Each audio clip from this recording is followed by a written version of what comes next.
They like the chaos. They like the chaos. So when you're able to chaos, let that chaos reign with chaos, let that chaos reign with chaos, let that chaos reign with must reign.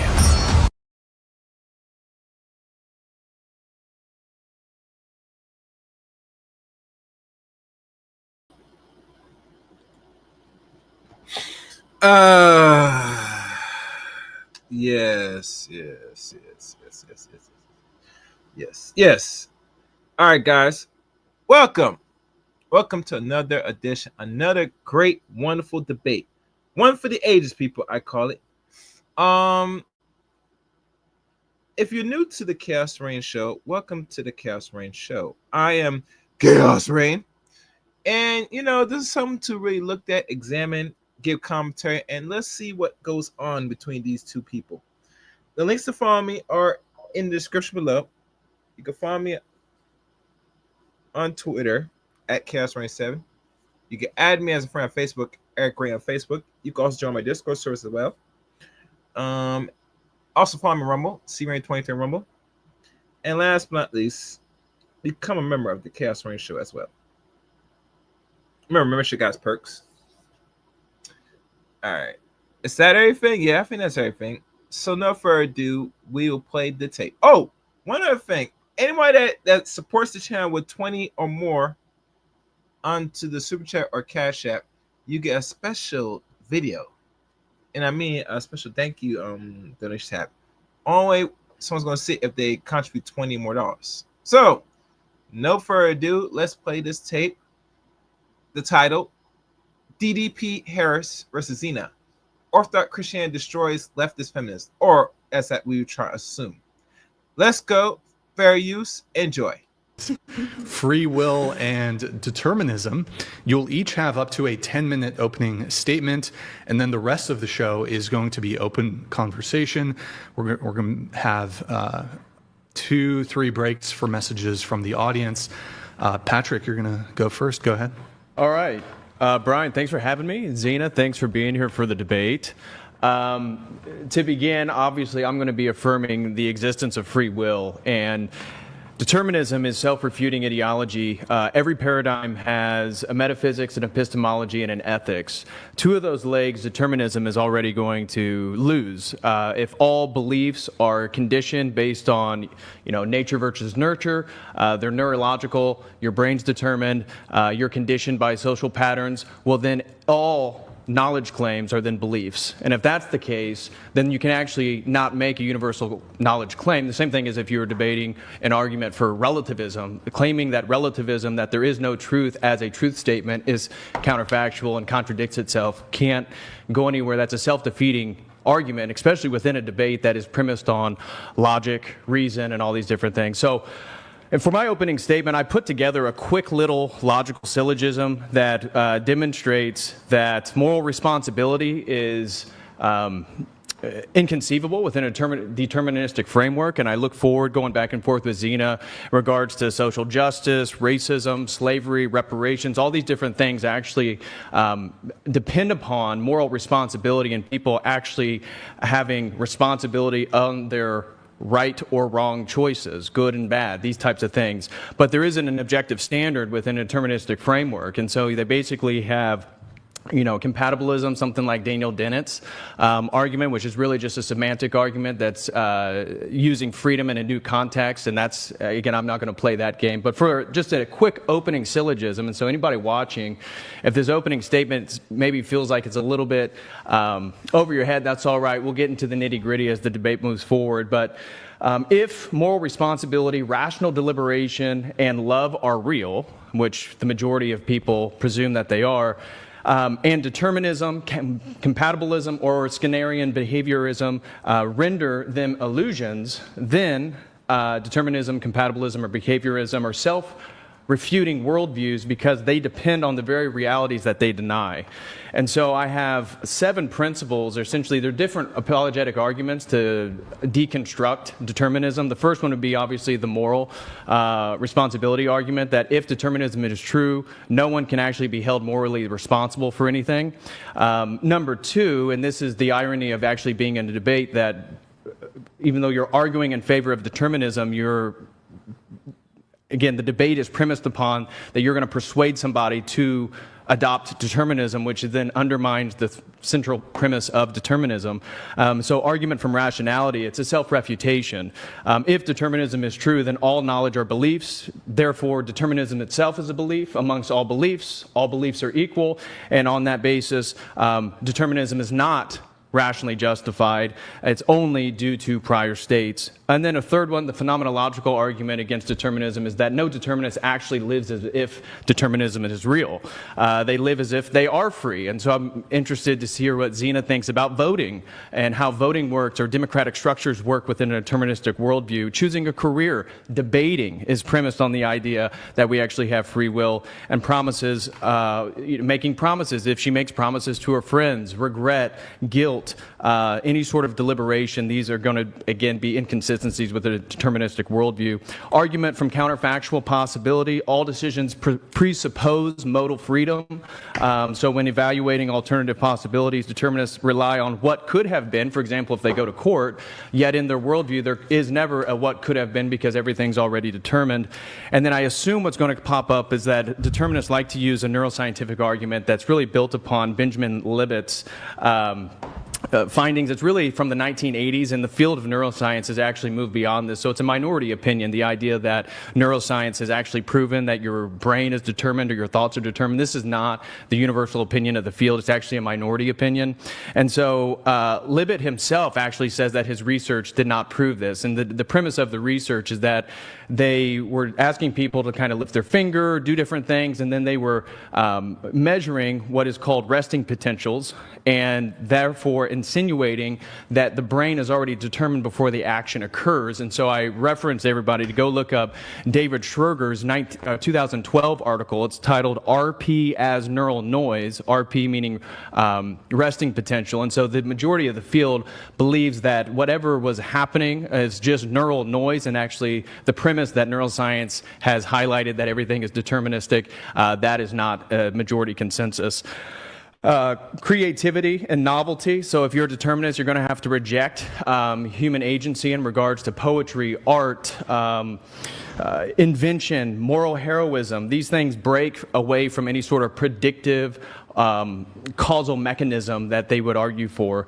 And then the last one is the problem of infinite regress. So if you go back to Aristotle, the unmoved mover, this was something that was dealt with in classical Greek philosophy. And so obviously I'm coming at it as an Eastern Orthodox Christian, and so we believe in the Imago Dei, Genesis 1:26. And because of that, I myself am also, in a sense, an unmoved mover, that I can be an uncaused cause within myself as a person, utilizing my free will. So those 7 points, I'm sure we'll probably rehash those and come back, all 7 of which are essentially logical death shots to determinism. And then the last thing I just wanted to highlight, 6 points on why determinism is actually not a dominant perspective within academia, generally speaking. And so determinism was very popular toward the end of the 18th century and into the 19th century. So you have people like Marx and Freud, but into the 20th century, multiple turns have occurred in various fields that have essentially rendered determinism as nonsense. First one is quantum mechanics. So the Heisenberg uncertainty principle contradicts Laplacian determinism. Laplace's demon is a common sort of thought experiment determinists use. Well, again, quantum mechanics itself has already refuted that that's the universe that we live in. So in regards to physics, physics has already refuted determinism. In regards to mathematics, chaos theory in the 1960s also refuted determinism because it demonstrated that in an attempt to actually show that As everybody knows, this man is very long-winded. This is a debate. I'm not sure if this is a monologue or opening statement, but I'm hoping that he'll wrap it up very soon. I'm hoping. Let's keep listening. Deterministic systems are completely determined. It demonstrated that actually they're unpredictable, and there is no deterministic full system that we've discovered yet. Number 3 is mathematical logic. So Kurt Gödel's incompleteness theorems demonstrates that there are limits to what can be proven, and no complex system can prove its own consistency. That would also be the case for determinism. You presuppose determinism to prove determinism. That is a contradiction. The cognitive revolution, linguistics, Noam Chomsky has already refuted the idea that we are determined. Language acquisition, so that was another turn in the 20th century, again refuting determinism. And then number 5, philosophy of mind. So epiphenomenalism is typically the way that determinists would argue for their philosophy of mind, but emergentism is now the dominant thesis. I'm more of a hylomorphic Aristotelian. I'm in that camp more so than even the emergentism camp. But it shows that mental states cannot be explained by conditioning alone. And then the self-referential collapse, this is essentially the logical basis that all of this debate's going to hinge on, is that one cannot rationally affirm determinism since belief in determinism is due to prior states, then it too is a non-rational belief that cannot be rationally or universally justified. And so that is my opening statement. All right, thank you. Zena, go ahead. Hi, so yeah, I just wanted to clear up like a couple things about my framework and like what I mean when I say that I'm a determinist. I don't mean that like everything in the universe must have some like specified cause, that everything is predictable. Instead, that in any circumstance, any event is either caused or uncaused. And when we look at the self specifically, we're going to see that like when we look at any like thought that we have, any want that we have, and thus any action that we have is going to result in some kind of external cause, right? So essentially what I'm saying is that free will is the ability to have done differently or to have chosen differently in any certain instance in history. Or if we were like to rewind the clock to like, 10 minutes ago when we sat down here, you could have just risen your hand, right? But we know that could not have happened metaphysically, right? Because you didn't. And if we hold all events constant and all variables constant and all like the environment constant, in that moment, you did not raise your hand because there was no cause, right, for that to occur. And if you do something randomly, that would mean that by definition it has no cause. So it's either that any event is caused or uncaused, and that cause, when we push back the chain of causality, is going to result in something that is either like your brain or your nurture. People who kind of study just like the way that we have evolved as human beings have kind of found that this idea of free will is a feeling that we have. It's a sense that comes kind of like after the fact when it comes to like action, where we feel like we have some agency because we have developed the ability to create a conjunction between this idea of like the past, the present, and the future. So, as we evolved, the organisms that were able to say, hold on, wait a minute, yesterday I did this and today I want to do that. They were able to strive for different goals, achieve more, and that's kind of just going to be like reminiscent of like intelligence and things of that sort. So essentially, it's just that if there's nothing that internally, right, is uniquely kind of causing your actions or your thoughts. Instead, your thoughts prompt your actions, but your thoughts have some cause that are either due to some type of biology or some type of nurture. This is kind of like the whole field of psychology, the nature and nurture debate. And then, there are many different angles we can take this from. It's pretty simple, so, yeah. Okay, if you guys want to just get into it, it's open conversation, so. Yeah, so in regards to... I hope you guys get that. You hear from both the candidates, both Dee Harris and Ms. Zena. Now, who's going to hold the strong argument between this religion and this feminist nonsense? And let's pose a question on the table. Do feminists believe in God? Should be a good question. Let's listen into the debate. Let's go. To your claim that free will is basically some type of feeling that we have, would you agree that you are parroting like epiphenomenalism? Sorry, what's epiphenomenalism? Epiphenomenalism is essentially that consciousness is something that is a byproduct of neurosynapses, brain activity, and it's not an emergent property, right? So emergentism is kind of the state of neuroscience right now, and determinism was really couched in epiphenomenalism. So it's an epiphenomenon of brain activity. It's a sense that you're free, but it's not actually you're free. So that's called epiphenomenalism. I think there's a distinction between consciousness in of itself and free will. I think that free will is an illusion, correct? We're still a little bit kind of murky on like the nature of consciousness in of itself, but I do believe that free will is a feeling. feeling rather than something that is true, something that you can locate, et cetera. I think that instead it's kind of like our conception of like these processes and like the ways that we interact with the world. So you're arguing that the only thing that exists is materialism, right? Like the material world. The material world, right? I don't think I have to posit that to make my claim. Not necessarily. I'm simply Well, I'm saying, asking, what is your claim? Do you I are told you you a my materialist? I don't think I have to, like, I haven't completely refined, like, my ideas on kind of, like, materialism versus idealism. I would probably be a materialist, but I don't think I have to, that entails this conversation or it's necessary for the conversation. So. Well, the idea is if you're assuming materialism or any sort of epiphenomenal understanding of free will as some type of experience that's not rooted in actual consciousness or human agency, it's a circular argument because you're appealing to materialism, your brain, to come up with the universal truth statement that everything is determined. Hold on, I'm not appealing to the brain. I'm saying that, like... Now, how do you come to your knowledge claims? Okay, so I'm saying that our brain interacts with our environment, right? And that is what creates our wants and desires. And those Sure. two things, like, for example, That's compatibilism. No, that's not. That's how, like, people make decisions, right? But that's called compatibilism. No. So compatibilism is the idea that free will is when you act in accordance with your wants. Yes, That's that are shaped by compatibilism the is. external environment. Yeah, and then that's so exactly people- what you so- just said. Yeah, and then, Exactly. and then So determinists. thank you. Determinists also say, right, that we are also shaped by our wants, but free will does not mean that you act in accordance with your will. It means that you would have some agency in the moment to do whatever you want. In regards to like compatibilism versus determinism, we actually agree on the same facts of reality. We just define free will differently. So yeah, compatibilists would also say, yeah, you're a product of your environment and your biology, just as a determinist would. Yeah.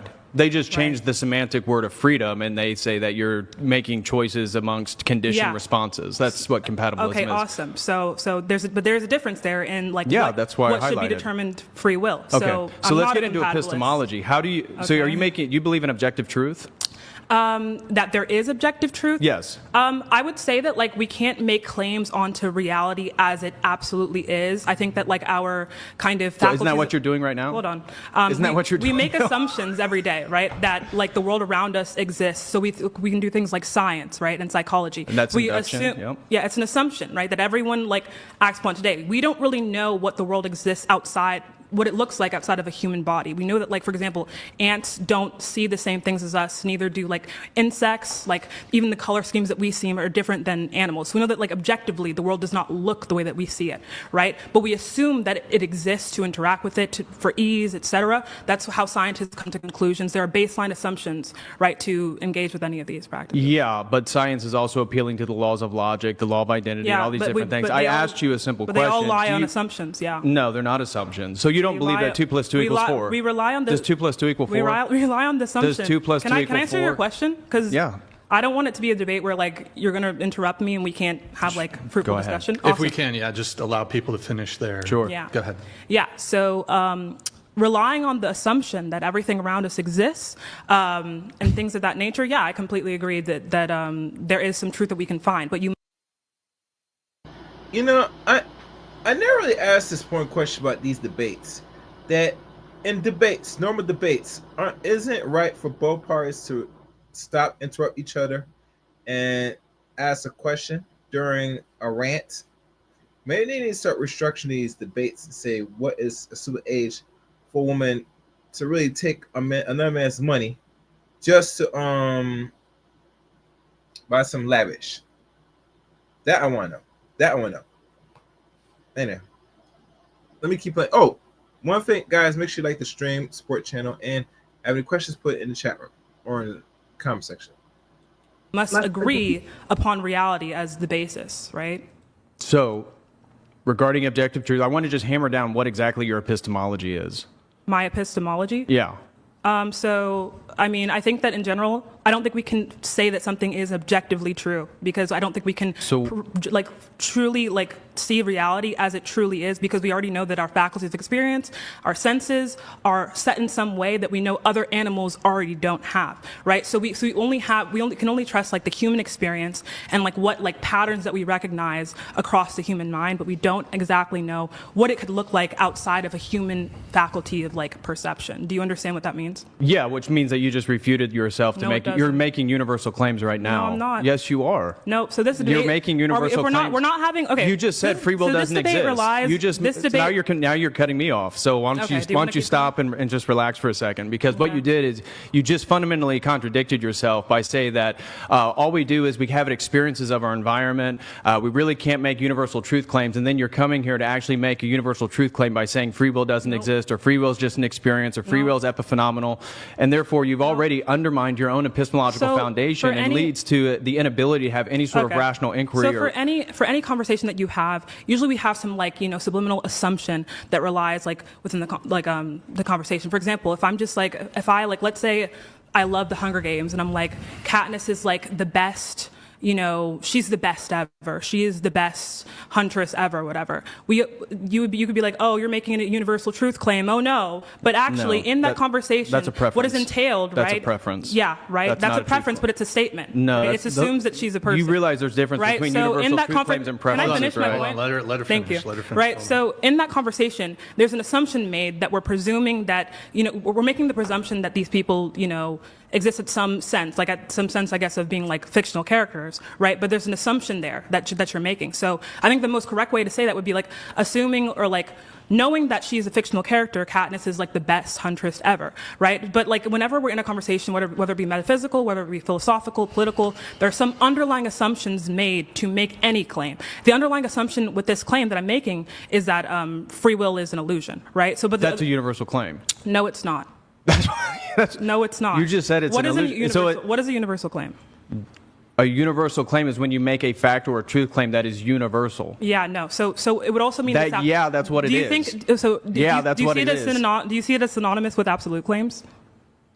Do you see that as a distinction between absolute claims and universal claims? Those would be the same thing. An absolute claim would be universal. Right. So I would make a claim if you want to make it synonymous with something that just has to be true. I think that we don't know that anything has to be true unless we presume that this reality as we live in it is true. Do you understand that? Yeah, but you just said there's no point in a debate. I never said there's no point in the debate. Your premise, the worldview, every paradigm has premises and presuppositions built into it. This is called presuppositionalism. And so your presuppositions contradict the ability to make the claims that you're making. You understand that scientists do this all the time, scientists, right? No, it doesn't. Scientists presume you don't that have we a can worldview make that some allows science. Yes, I do. No, you don't. Scientists acknowledge this. Yeah, they do. No, I'm very aware. Do you know what the law of causality is? Oh, yeah, I know what the law of what's the law of causality? You tell me. You're the one that's bringing it up, right? You're the one that has it written down on her paper here so she can look down and read the definition. Okay, it is here. But yeah, people, you have notes. These are outlines for your worldview. They're different. I don't have definitions written down. Anyway, the law of causality essentially says that every event has some cause, right? If it doesn't have a cause, it's random, right? We make all these claims assuming that we can make some type of statements on reality, presuming that it exists, right? Scientists must presume that reality exists to make the claims that they do. So in the circumstances of this debate, I'm going to presume that reality exists, and therefore I'm going to make the claim that any event is either caused or uncaused. Does that make sense to you? Yeah, but it's still, you have no epistemological foundation to make an actual claim. Epistemology has to do with what do you know what you're a study, senior. I have a PhD. I exactly know exactly what epistemology is. So it's the study of knowledge, what we can know, etc. Right? Exactly. So even in that gives us. So if you knew that, why you didn't say nothing? Instead of her finishing add on what you're about to, or you assume about to say about epistemology. Yeah, she does have some form of education. Probably highest degree is in college, or she could possibly have her doctor in some field. But nonetheless, this conversation is needed. It must need had for those that are the Christians. Then say, "I warn you." All right. The framework for knowledge, right? It is the framework that. And I'm saying that you can't make universal knowledge claims within that paradigm. I don't think I am making a universal knowledge claim. Does free will exist? No. Okay, then that is a claim. So at no point presuming that reality exists. Yes. At no point right now, in the future, in the past, free will has existed. Correct? No. It has or hasn't? It doesn't exist. Okay, It's an that is illusion. called a universal truth claim. So you No, just it's made a not. universal truth claim. No. You just contradicted the fundamental premise So that of claim, your worldview. that claim exists overlying the foundation, this idea that reality exists, right? But that's an assumption, right? So we make baseline assumptions that you exist, So that I your- exist, so that your I'm whole not hallucinating presentation right is an now. assumption. Yeah, it's just like Okay. we do this every day. No, it's not, because you can I believe in the laws You of can logic. say that you know that you're not like, a brain in a vat right now, right? And I don't think that you are, right? I choose to believe that you're not because all the evidence I have, like navigating this world, right, points to the fact that we all exist, that we're all agents, right, et cetera, right? So I make this presumption, but it's a very, very testable presumption, and it's almost fact. Like gravity is also a theory, but I believe in gravity because it's testable, right? So just because something is an assumption does not mean that we can't use it or that it's not justifiable in any way. Yeah, it does actually mean that Do you it's not not believe in justi- gravity? That's now. Do you of course, believe in I believe in gravity. But That's a non sequitur. it's a theory. It's a really dumb argument that you're theory. making. So what? Okay, so you understand theories can hold But true. theories can actually be built on logical basis. Yes, and so does this one. Okay, so where do you? So how do the laws of logic exist? Because these are How do the non-physical laws of things. logic Yeah. I'm curious what your cosmology is. Because if you believe in the Big Bang, and you believe in material evolution ever since then you can't appeal to things like what are called philosophical transcendentals. You can't appeal to the laws of logic. You can't appeal to number theory. You can't appeal to all these different things because they're non-physical and they're universal and they're unchanging. Holy You shit. can't have Let me finish. Okay. Let me finish. You're right, I'm sorry. You can't have non-changing, non-physical things in an entirely materialist universe. This is a I'm known not thing. posing any idea This- of like a non-changing thing. We want change. But some people don't want no change. They want everything as it states, but things in life gotta change. All right, let's keep going. Very serious. That's my point. Okay. That's exactly my point. Do you Awesome. understand? So- What do you think my argument is? Because Your it doesn't argument sound is like that free will exists and that we are causal agents. without free will there is no reason. Right, Rationality depends that's upon not the true. ability to choose between things. Right. So I think that human beings can develop rationality and pattern recognition, but the cause for that is determined, right? You can someone can learn and learn to read patterns or learn to make connections to things, but the causes for that person to get to that point of neuroplasticity is determined. That's what I'm saying. So you can have a want, you can have a desire, you can act on that desire, you can be forced against acting on your desire, but those desires are things that you don't choose. That's what I'm saying. Yeah, and my point is that if that's the case, then being here and trying to persuade people to your worldview Do you have any makes no sense. contention with the actual view, though? Because Yeah, you keep saying, I've laid here's out. the consequence. I laid out Okay. multiple points So about how your paradigm makes no. Let me finish. You just talked. Let me finish. No, I didn't get to finish. You kept speaking.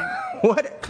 I think it wasn't was done. her turn to talk. Let her finish, and then go ahead, David. Or sorry, Patrick. My mistake. Go ahead. Okay. Yeah. So my view is that, which you haven't attacked whatsoever, is that wants, right, are not coming from this individual. Instead, we can find some type of cause, right, that extends outside the person, that terminates outside the person, right? Yeah. Do you have an argument against that? Yeah, actually, point? multiple neuroscience experiments has demonstrated that, again, dealing with Libet and dealing with these resting potentials has shown that people can actually prevent a series of, or a cascade effect from the actions occurring, which demonstrates a sense of agency. This is why you are not in step with the contemporary neuroscience. You're not in step in contemporary psychology. You referred to psychology earlier.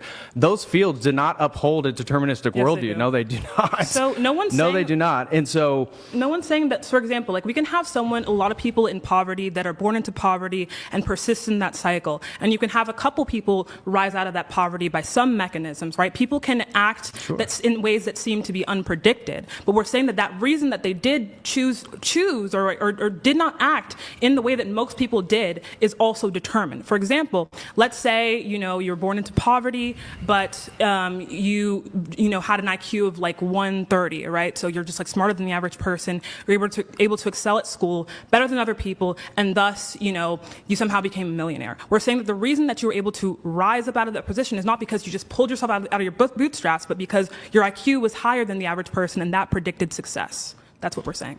Okay, but still, I'm not arguing that external conditions don't affect people's lives and have influence in people. Of course it does. I'm saying that's what makes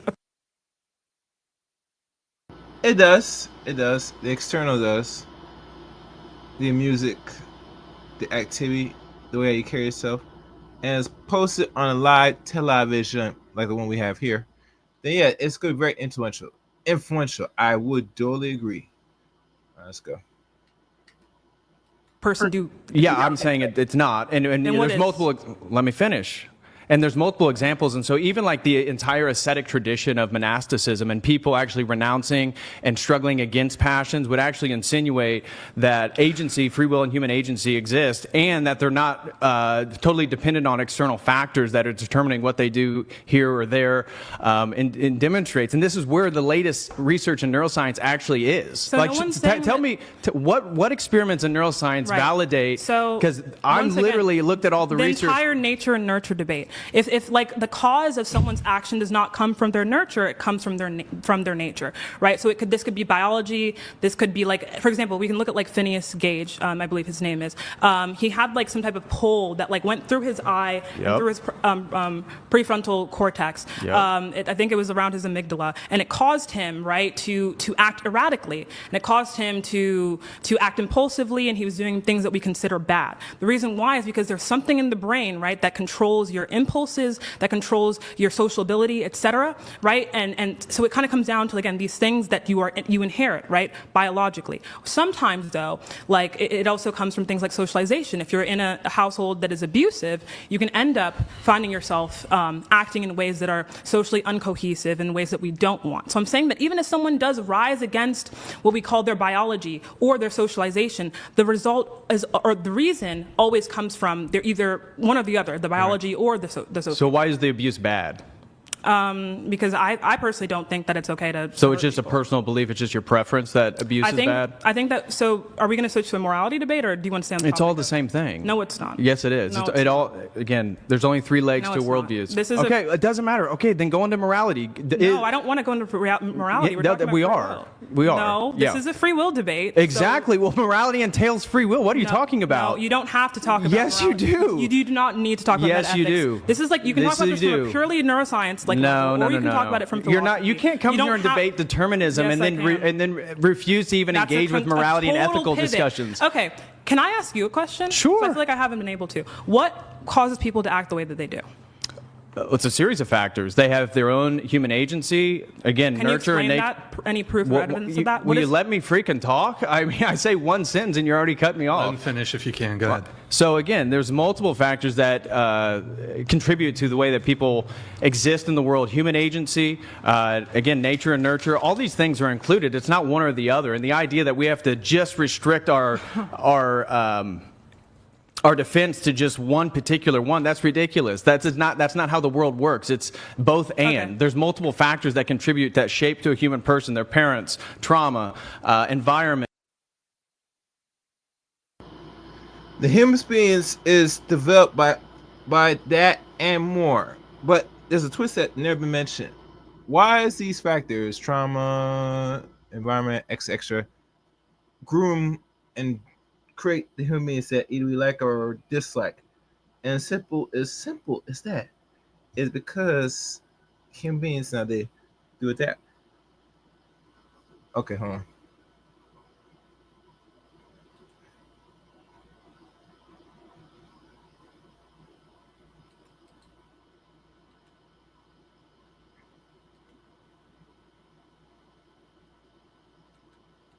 All right, let's continue.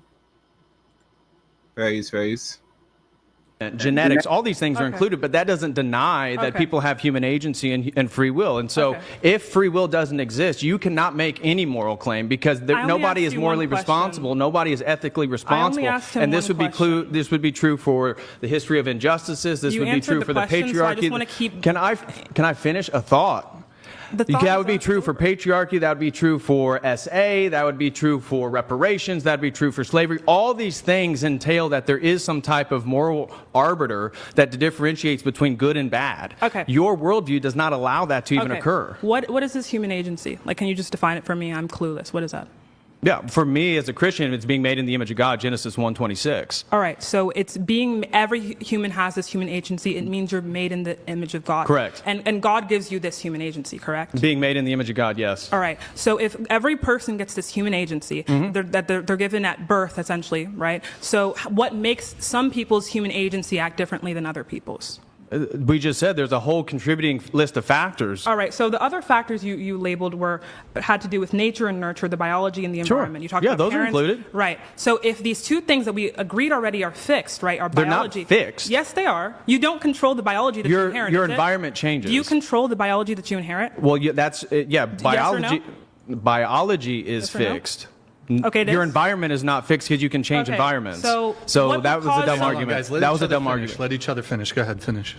That was a dumb argument because biology, but we're talking about nature and nurture, Yeah. and so environments can actually change. Okay, so your biology is fixed, right? So what would make someone want to change their environment? Just like, give me an example.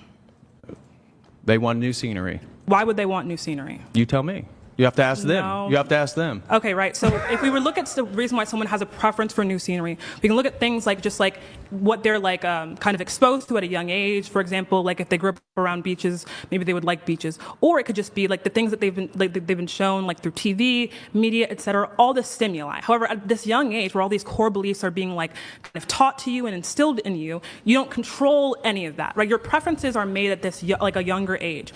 We see this idea of core beliefs come up a lot in psychology, where like your deepest beliefs about society and yourself, who you are, this illusion of free will and the self comes about a lot of times when you're younger, right? So even now when you have the agency now to change environment, which you don't really have that agency when you're like 2 years old, let's say you're like 20 and you can move, that preference that we're talking about to change scenery or to fly to Paris comes from determined, right, like circumstances. That's what we're saying. In any given event, we keep asking why you wanted this thing or why you did this thing. It is either coming from like some internal, like some nurture, right? Something like that has been like experienced, or from someone's biology. That's what we're saying. And once again, this human agency, you haven't explained in any regard how this thing, like if it's first of all, if it's given to you from God, how is it yours? Like, how did you choose your human agency? Number one. And number two, when we look at how it interacts with your biology, if biology affects your human agency, we know that that's fixed, that's already out of your control once again. So it comes down to the same That doesn't problem. mean that, again, but that's a non sequitur. There's a logical non sequitur to say just because your biology is determined, that limits or curtails all human agency. That makes no sense. What is human agency? It's your The design. ability to have free will, the ability to make decisions, rational deliberation, moral responsibility, Can you define love, these types of things actually insinuate free will. You're begging the question in defining free will. Free will No, is I'm free will. not. Agency is agency. That's not begging the question. Yes, it is. No, it's not. Human agency and free will mean the same thing. Can you give a distinction? Exactly. But my So you're point saying is, human agency is human agency, no, that's not what I'm saying. and you're not explaining I'm any saying reason, human any reason agency- why we have that. Okay, I'll make an easy argument here. You cannot have rational deliberation. You cannot have moral responsibility without human agency and free will. And definitely therefore, can't have- let me finish. Free will. You know what? Since I cannot come up in my head what that is, let's look up free will. Let's look that up. What is free will? And can free will and human agency the same?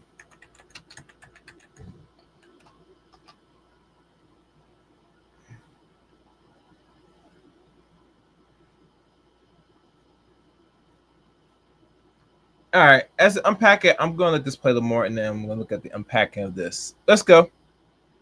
And therefore, you can actually not have a universal epistemology or make universal truth claims. You cannot make moral and ethical truth claims, which is the point, and that's why you're already shying away from getting in any type of moral ethical debate, because you have no leg to stand on in regards to deliberating and differentiating why, white people did this in history, why this is bad and this is unjust. You have no basis to actually Right. define those. Okay, so once again, you still have not proven why it exists. You're saying if it doesn't exist, then this. Exactly. That's not an So argument no, that's for- actually No, it's actually not. logical. It's No, it's not. yes, it is. Anyone can like go ahead and like pull up their You can't logical have analyses. knowledge No. without it. So, You cannot have knowledge. You cannot sit so here a and make reason knowledge would claims. a reason would be some It's- type of evidence or proof that something exists. It's to the You have exclusion of said the that opposite.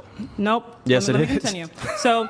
To give a reason for something would be, oh yeah, human agency exists because we can look at this and this proves it. Or Okay, we can neuroscience. Look at, The arguments that And demonstrate can when I- people I reach a haven't finished. threshold, I they're didn't able get to stop finish. that. I didn't get to finish. Thank you. So. Okay. Anyway, You make so no when we look at sense. human agency, you have said that the outcome would be blank. We can talk about moral responsibility. I would love to do that, but human agency has good. still not been evidenced by you. You're saying that neuroscientists have found, right? That I don't actually know how your neuroscience. Like, we can actually talk about your neuroscience claim. if To you the want. exclusion of the opposite. These are using laws of. All right, let's look at this thing they call free agency. Free will and human agency. Free will is the capacity to make choices that are not determined by prior cause of divine intervention. It is the idea that individuals can choose between different opinions independently, act intentionally based on their own reason or desire, be moral responsible for their actions. Philosophers often debate whether free will truly exists, especially in light of determinism, the idea that every event is caused by preceding events. What is human agency? Human agency refers to the ability to individualize the act of intentionality and make decisions that influence their lives and surroundings. It broadens the free will and includes goal, directions, behavior, capacity to act within social and environmental constructs, responsibility for outcomes. One action. Agency is often discussed in psychology, sociology, and philosophy as the power people have to shape their own lives, even when influenced by external factors. Are free will and human agency the same? Not quite, but they're closely related. So she wants you to throw out. Has she really even gave the definition herself? What a free will and what is human agency? I didn't hear that during the whole back and forth. Have y'all? So right there, I'm not sure if they said she's holding up on her end with this debate between this Orthodox Christian man. And it shows a breakdown. Free will, eternal ability to choose, can exist without or others. Agency, yes, someone may have free will but lack agency due to external constraints. Human agency, acting on choices in real world context, coexisting without the others. Yes, someone may act intentionally even if their choices are shaped by external force. So from what they said, and then is free will is about the freedom to choose, while agency is about the power of acts of those choices. You can think on free will as a spark of agency in the flame that falls. So all right, enough of that. Let's continue. Logic, right? So if free will doesn't exist, you can't have knowledge claims. If you can't have knowledge claims, then if there is knowledge, therefore free will exists. That is and again, I can just use easy syllogisms. Do you have a syllogism for determinism? Do you have a logical syllogism that actually Actually, you can? I do. Actually, I do. Okay, I have let's one hear it. in relation to Let's hear it. God, but I do want to touch on this neuroscience point. How do you think that neuroscience entails or like free will? Because there's been multiple experiments. This is, again, getting back to David Schurger's 2012 article, RP as Neural Noise, have demonstrated that when these neurological effects reach the cascade point, that a determinist would say, okay, now they have to do the action. We have multiple experiments to show that people can choose not to. And the fact that they can choose not to do it demonstrates they have some type of agency against the deterministic framework of the brain and neurological processes that you would argue. Determinists are not saying that you are bound by like your inherited biology. It depends on who you're talking about, and you're making a generalized claim. Okay, so don't say determinist then, because actually I would many assume that when you determinists come do. into this debate and you give me like some type of like refutation, it's like tailored to me and like. Well, like you what I'm have saying, right? So you've made some contradictory general documents. blanket like statement and said it replies to like determinists. Well, So that just determinists don't demonstrates have human to. agency. You asked No. me to demonstrate Can I human finish agency. what I'm saying? Multiple Can I neuroscience finish? arguments do Can that. I finish? You just Stop asked me talking. to demonstrate No, agency. I'm responding to you. Full I'm neuroscience responding arguments to have you. done But that. This like Andrew Wilson debate tactic is so old. There's so Andrew many Wilson of you. debate Yes. tactic? But anyway, What are you I'm gonna talking continue. about? So back to what I was saying. So in regards to like determinism in of itself, not all determinists have to entail that like. I don't think any determinists entail that like you can't act differently than like in some way like your biology predicts. That's not true. And also, Actually, there are someone some would, that do. Well, Yeah. that's not mean. You're dating I didn't me. say So that. anyway, Did I say some that do? if you're- Or did I if you're- say Zena? If you're bringing in See, an it's- argument, it should be a refutation So against retarded. my point. I'm saying Anyway, generally so- regards to the and argument. what You're that talking about means is- determinism. so when we You're talk talking about determinism. reasons- I said determinism generally speaking. All right? Okay. So keep So- up. You're like 3 steps behind. Okay. So when we talk about when someone acts against any type of like biological stimuli, there's still a reason for that is going to like bottom out in nurture. So that what you just brought up is not a refutation against determinism. It is. The entire field of neuroscience, this is why No, it's they not. believe that there's human No. agency. This is why the philosophy of mind has adopted emergentism and believes that No, human it's not. agency is an irreducible fact. Someone choosing against So some you're type saying of that's not the biological case in the proclivity- philosophy of mind right I'm now. saying that what you're saying does not In the philosophy of entail mind, you're saying free that's will. not the case. The majority of philosophers in the philosophy of mind do not believe that human agency is an irreducible fact. I think that if they meet it in No, the no, compatibilist no, let's talk about the sense, field. No, if we talk about a field, Yeah. if they meet it in the compatibilist sense, that might be true. I think that a lot of neuroscientists and a lot of philosophers are like compatibilists, but I don't believe that they believe No, in this, they like, are not. No, I know for a fact actually most philosophers don't believe in libertarian free will. That's been like it's been debunked. No, it's Yeah. not. Yes, yes, it does. No, it does. Okay, you're just making shit up right now because Okay. this is not even the case of You academic. can look it up. I actually write academic papers. I actually That's write fine. books and stuff. So I That's actually really deal in these depressing to me. circles and I deal with That philosophers. makes me happy because it must I not d- be that hard. Sorry. Ad hominem already. Wow. So we're off to You a great almost start. called me the R word earlier. The so R word? What? Yeah, I heard. Oh, retard? The R word. I don't know if that's Oh supposed to my be. We can get back to the gosh. Oh debate, my Joe. god. Well, if you call you that, maybe you possibly might be. Who knows? I mean, I was dozing off briefly while y'all guys going back and forth. He might have slipped it and call you that. He probably didn't mean it intentionally. He probably mean it for sport. But, you know. Anyhow, let's keep going. Gosh, You guys want to did debate your the R Fifi? word, Yeah, or- did your Fifis get hurt? I didn't say I was hurt. Well, it sounds like it. It sounds like you were hurt when I ad hominem you. Well, my No, point that's is that what it's a you do. logical But fallacy I and wanna- I do wanna demonstrates the infutility Okay, of your so argument. I don't even want to count how many times you've done that, but it's fine. Anyway, we can get How back many to times what. I've said an ad hominem? Yes. How many? Tell me. How many So, times have wait, I? I love no, how tell you me. want to pivot. Tell me how many We're times talking have I? about free will. That's my Do you point. want to talk about free will? Exactly. Okay. So again, if someone acting against any type of biological stimuli does not entail free will, that means that the cause still bottoms out somewhere in like socialization or nurture. That's not like determinists don't say that like biology is the end all be all that makes your action. So Yeah, I know. And you have the Okay. environment and exterior stimuli. That's Okay, part of awesome. the worldview. So when you say that like someone. But the contrary, again, it's necessary of the contrary logical argument here. If there is no human agency, you cannot have true rational deliberation. That's a fact. What do you mean by true rational deliberation, by the way? Being able to choose amongst different things and come to true knowledge claims. Yeah, so you're not going to be the sole agent in like the things that you choose, in like in the credences that you have and the beliefs that you have. That's correct. However, people can speak and have discussions, and someone else, like using like their language, right, to sway your opinion. That happens all the time. So yes, debates can still happen. So you believe that you're going to persuade people in a deterministic worldview with your deterministic It's not argument a worldview, that it's a fact of it's being not a the human fact. condition. It's not Yes, a it fact. is. Yes, Okay, it let's is. get into logic. So 2 + 2 = 4. Would you agree? Yeah. Is that always true? What do you mean by always? It past, present, and in the future. Is it a I universal mean, it truth? depends. Like, there's like an entire like debate over like whether we've like found math or it's.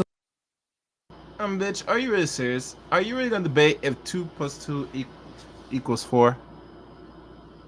I mean, if we get to that point, that tells you where the logic is coming in, and it makes me, and it's frightening to find you are a black feminist, a leftist, not to take it, a feminist, and you're debating and questioning the mathematical side of things. Yikes! Raise. always existed. Like, for example, if there was no one to see it, like in the cosmos, and we had two particles like just like rolling around each other, does that mean two? Like, does that still exist? Does math still exist in that context? I think that math is probably something that we like observe and that we've kind of come to use like in a utility sense.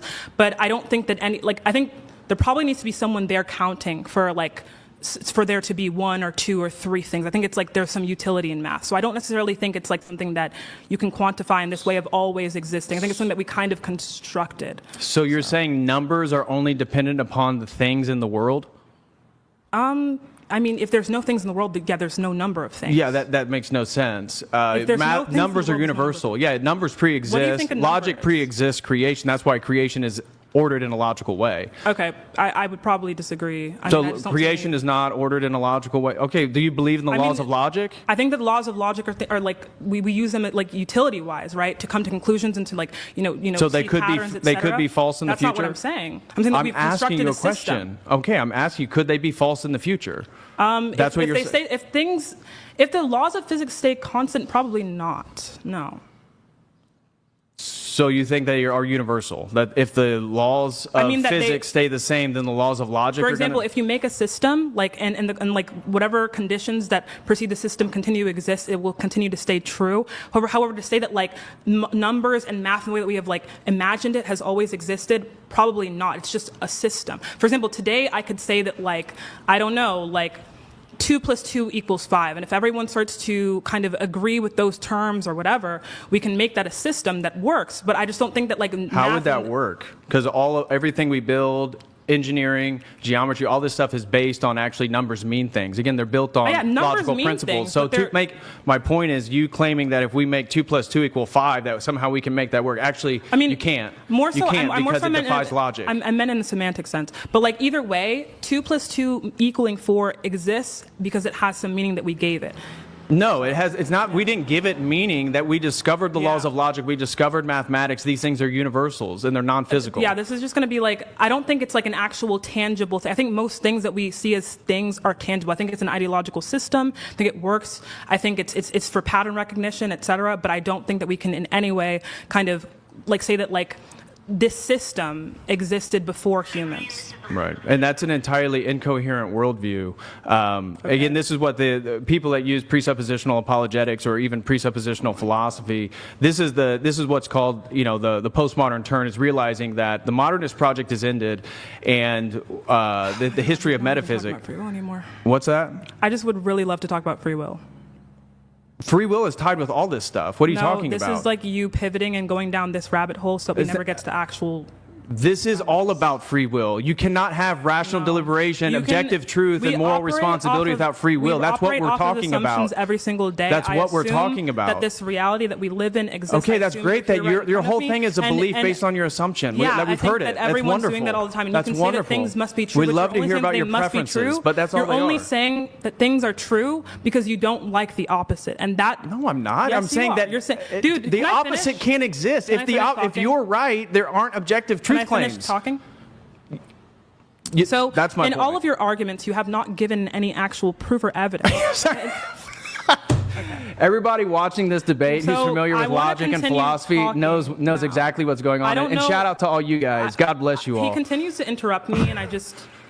What about this? Do you want to pose him some questions? Do you want to do I an would internal love to do critique? that. Yeah, let's do I've it. been trying to do that. I'm trying to get at that, like what proof or evidence you have of human agency, and you've given me this neuroscience argument that I've already debunked, and you'll continue to say it over again. But again, how can you prove that human agency exists without referencing, because the outcome of the latter I don't like? What evidence do you I have? never said What it was a evidence do you have preference me. for human agency? I never said it was a preference. What Let me agency- finish. Jesus Christ. Just shut your mouth and let me finish. course. Okay. Thank you.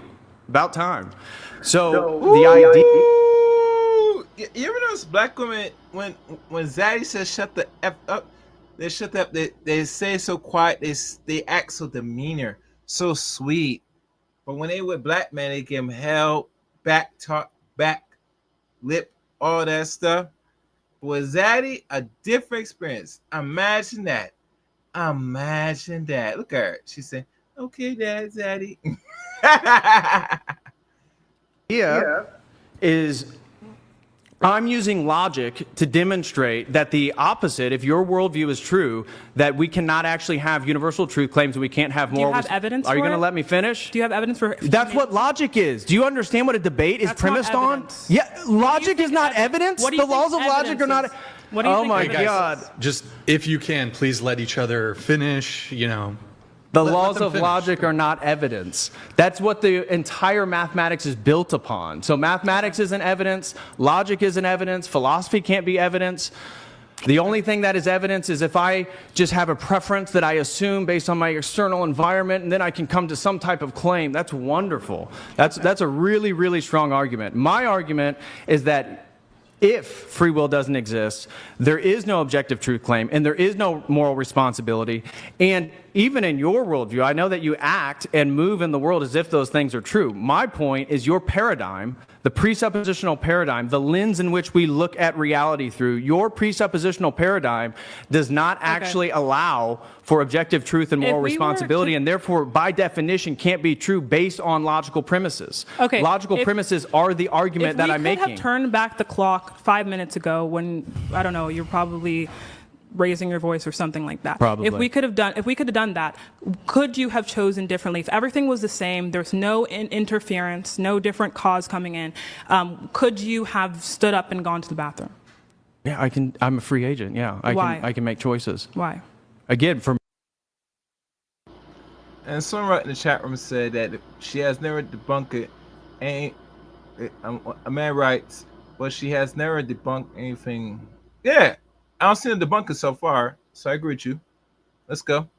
me, I'm going to appeal back to a theological system in which we're made in the image of God, and then utilize that premise to say, if that is true, therefore we can have objective truth, therefore we can have moral responsibility, therefore we can have a totalizing metaphysics Okay. that deals with being itself and unity. So because you were made in the image of God, you have free will. That's your kind of your... Well, fundamentally, yeah. Okay, so being made in the image of God means that you have free will. Okay, so, and this like, again, it's kind of like the same idea of like a soul, like this idea of like the agency thing. This is where people say that like it's given to you by God, and then people are kind of like, you know, thus can kind of live with it, etc. The soul, like, do you agree that there's some type of soul? Of course, I'm an Okay. Orthodox Christian. Are you familiar with Okay. Eastern Orthodoxy Anyway, in so any matter? If that's true, is everyone's soul different? Like when, let's say I'm born, do I have a different soul from someone else that prompts me to do different things, or is everyone's soul the same? So I believe in a form of Aristotelian hylomorphism. Do you familiar with what that is? Nope. Okay, so hylomorphism, these have to do with theories, and this theory is it's utilized more and more frequently in the philosophy of mind. And hylomorphism argues that soul actually gives form to the body.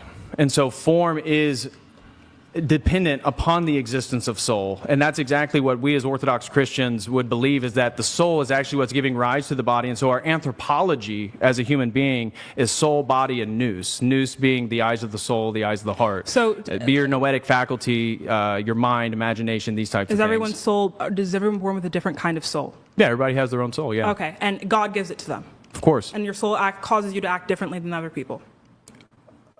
Your soul allows you to have free agency. It does. Again, the use cause is trying to put it in a sort of deterministic framework of where you're going. I already caught it. Okay, no, it's not a caught thing. You just Yeah. don't like the wording of the same thing, right? But again, so No, if words have everyone's meaning. soul can, like, if everyone's soul is different, what does that mean?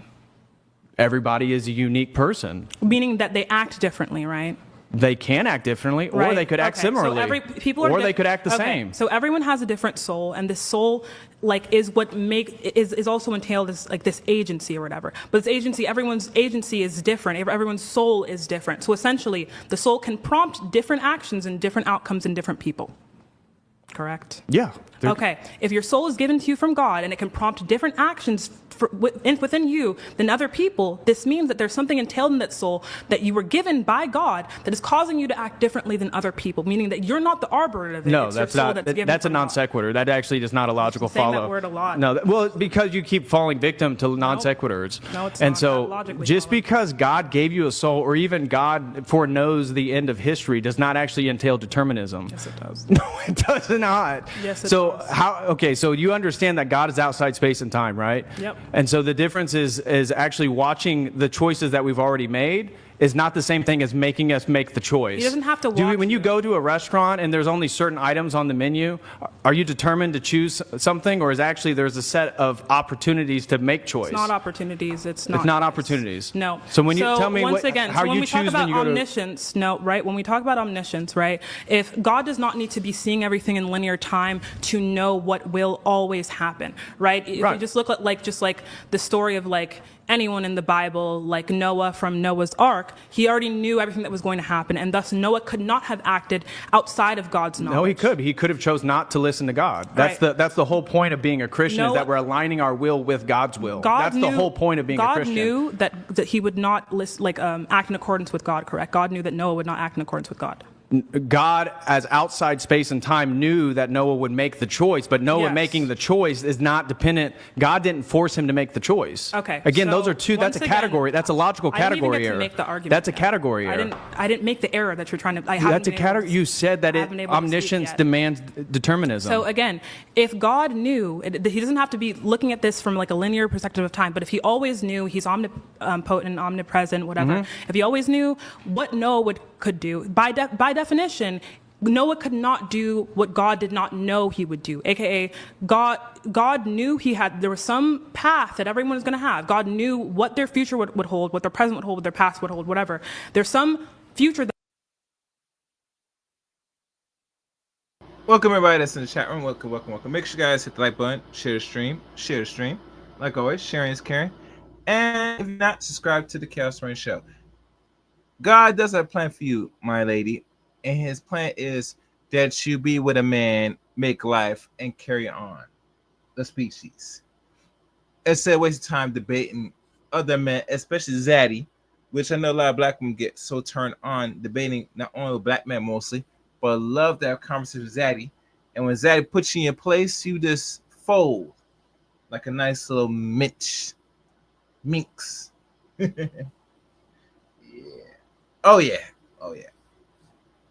And you know, this is not compared to the other debate with that other chick, the other crazy chick that she's looked mixed, but she's black, when she debated Andrew Wilkins, and that one was fire. So you know, this Christian dude, his hope is in to agree now. So to a degree. All right, let's go. That existed for Noah, and he could not have acted out of accordance with it because God already knew it. But God knowing does not entail causation of him causing the person to choose it. I'm saying that he couldn't have acted differently. I do think there is an argument for causation. No, that's a category error because God is out. Can you do something that God does not know you will do? God, he's outside space and time, so he's already looking at history as a finished, completed thing. He knows the choices I'm going to make before I've made them, but that doesn't mean that I did not have free will to make my choices. Can you do something that God does not know you will do?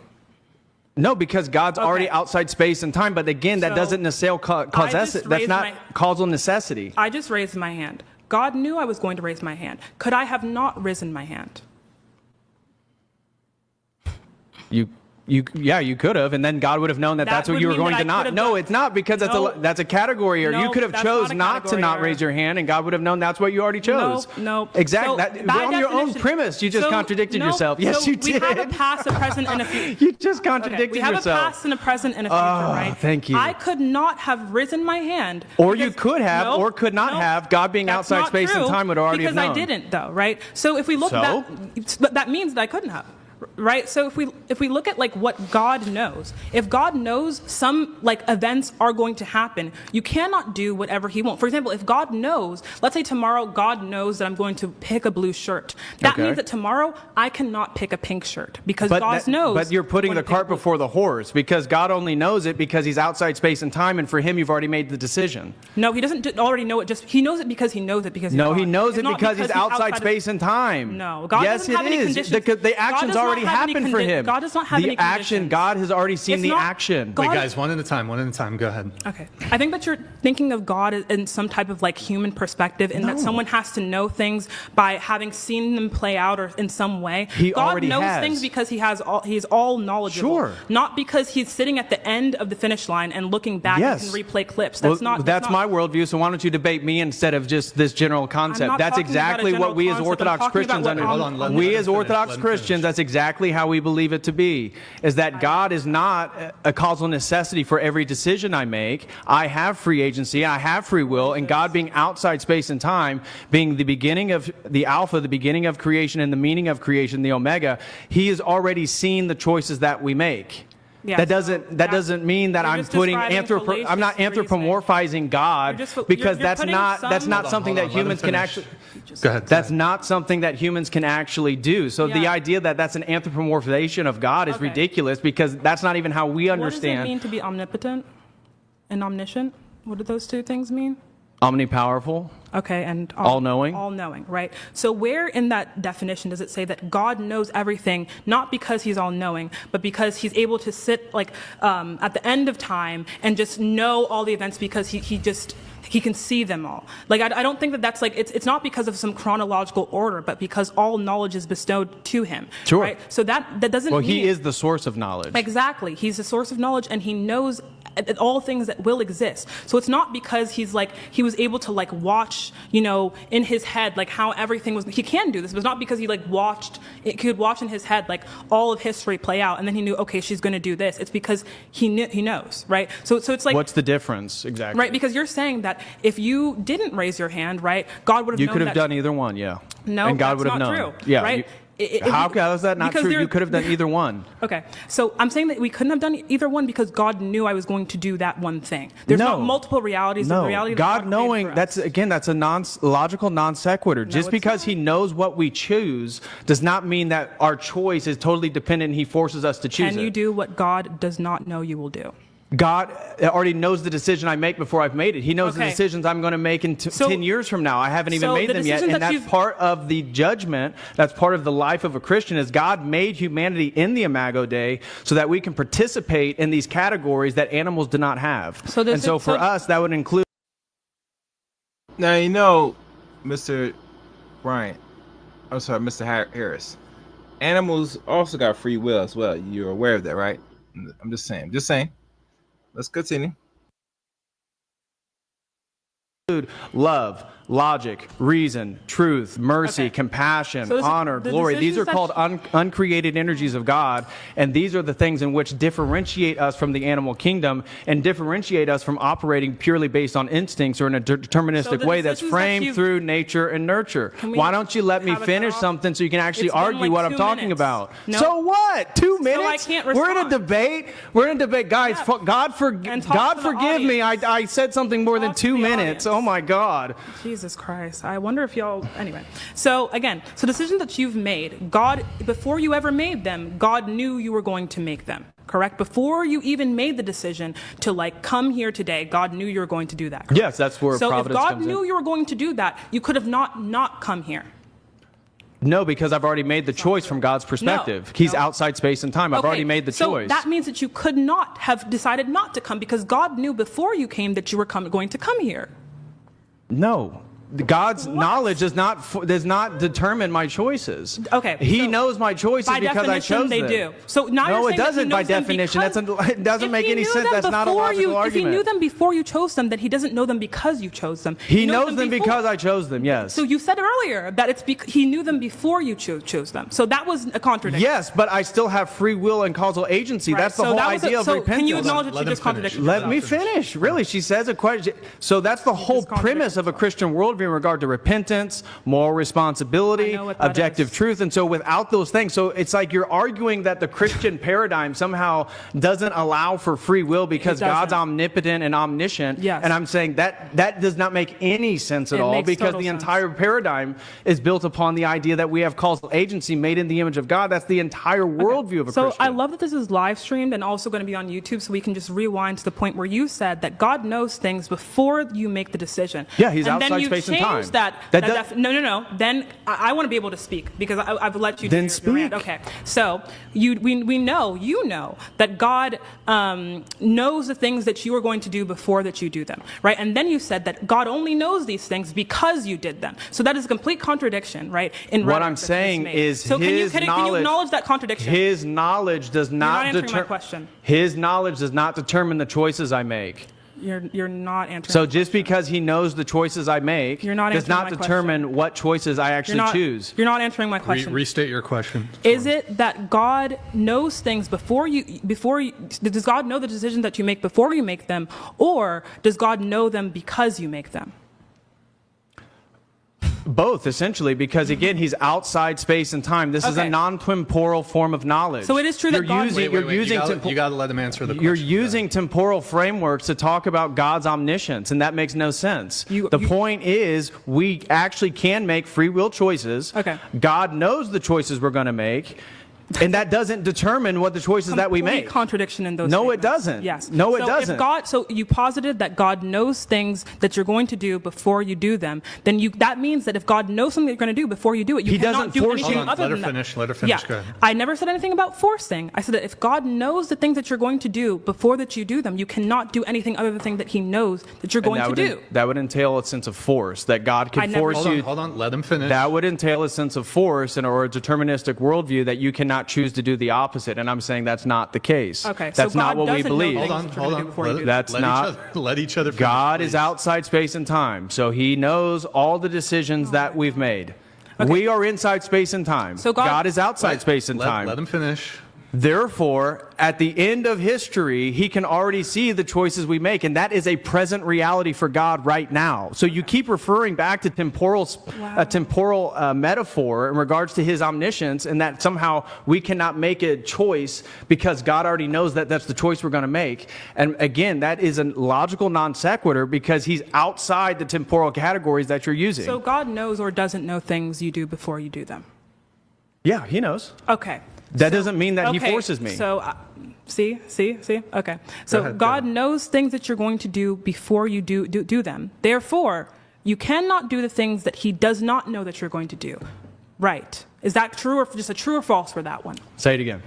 Can you do things that God does not know you're going to do? No, he would already know the choices I made because he's already seen the end of my life. He's already seen the choices I make. I So am there's living that. For a brief pause, for those that's watching, and if you subscribe, I'd like y'all to subscribe to really give your thoughts in the chat room or in the comment section. Does this one believe or know of the unseen being? Or is she an atheist? And I'm hoping when they have conversations, if she is an atheist, which I don't know if she's posing as an atheist, but you gotta bring up a better argument, baby. So man, this man's a doctor in his field. I don't know what doctrine he has, but I think he's well knowledge enough about this God thing. I think so. I could be wrong, but for her to sit here, just hassle him. I'm not sure what answer this man, what she's looking for this man. He's giving what he knows or believes. You can't keep fighting it. So, y'all agree or disagree on what I'm saying, guys? I'm trying to make some sense out of this. I mean, I'm just playing the clips. So, all right, let's keep going. Out and choosing those as I go, and that's what I'm going to be culpable for.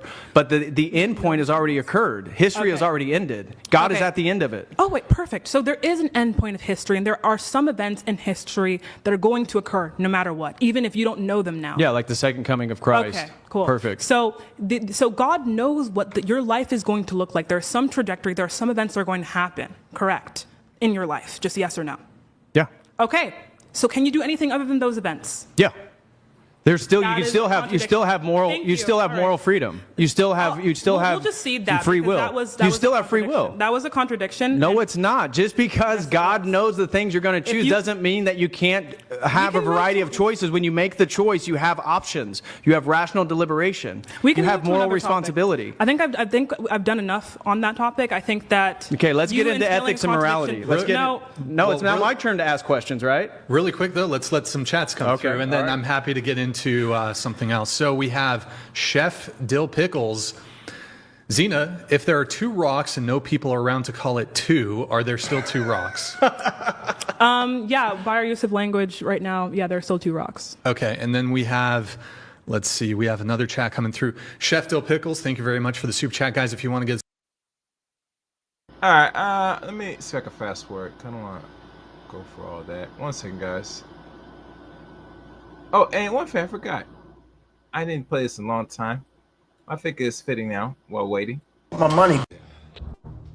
I told you. Where is my money? Vanny, bring me everyone. I need my money. I need my money. What do you mean everyone?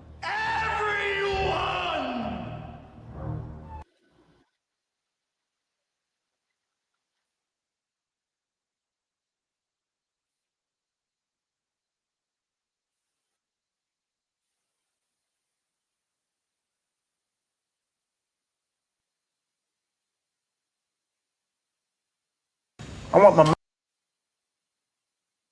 Oh, sorry about that, guys. Sorry about that. I'm just fast forwarding this thing here. Gotta fast forward, you know, because I want to hear all them super chats. Hold on. Oh, that's the wrong one.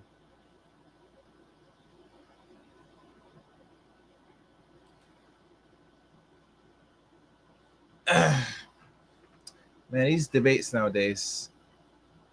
Some get intense, some are good, some but nonetheless, debates are debates. All right, let me see how far this is. All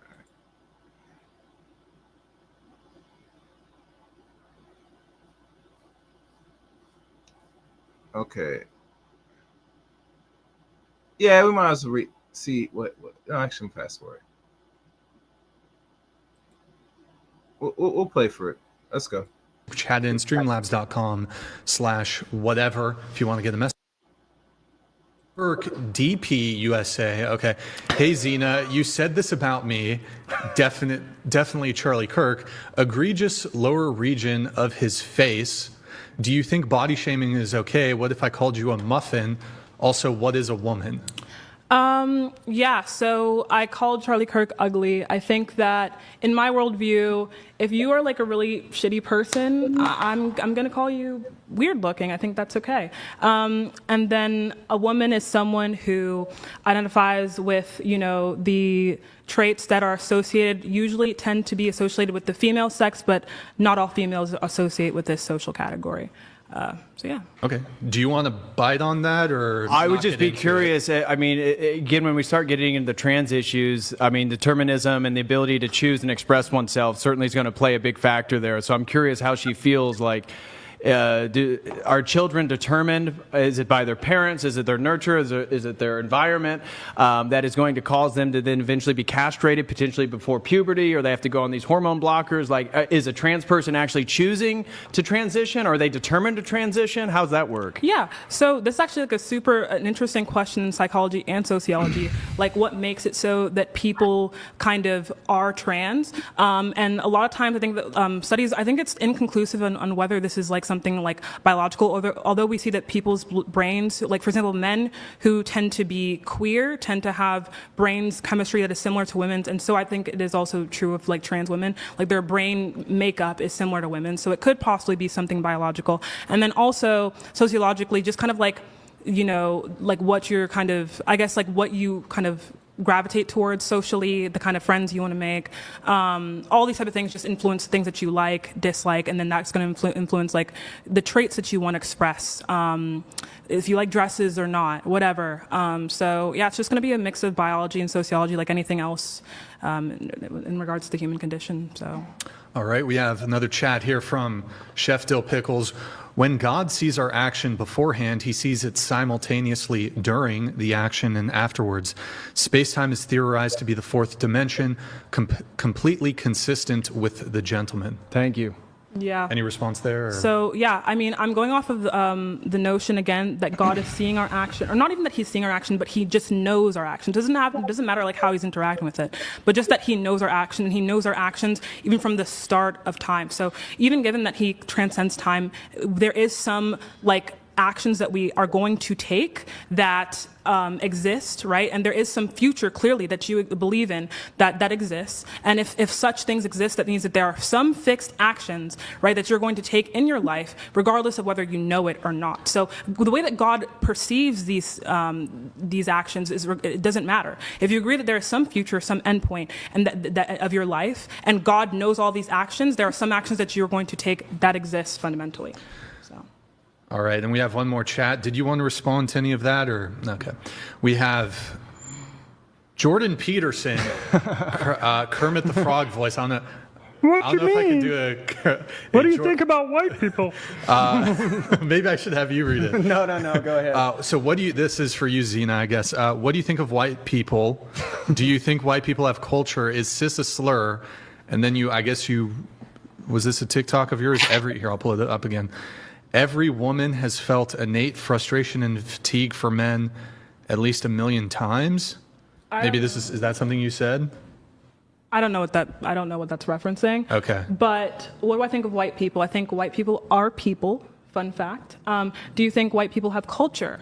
Kelly Clarkson exists. Yeah, like So is that a yes or is that a no? I get down to some white culture. I get down to some of y'all's stuff, And then what was the other one? I'll pull it up one more time. Is cis a slur? No, I don't think so. Not colloquially. Okay. Easy questions.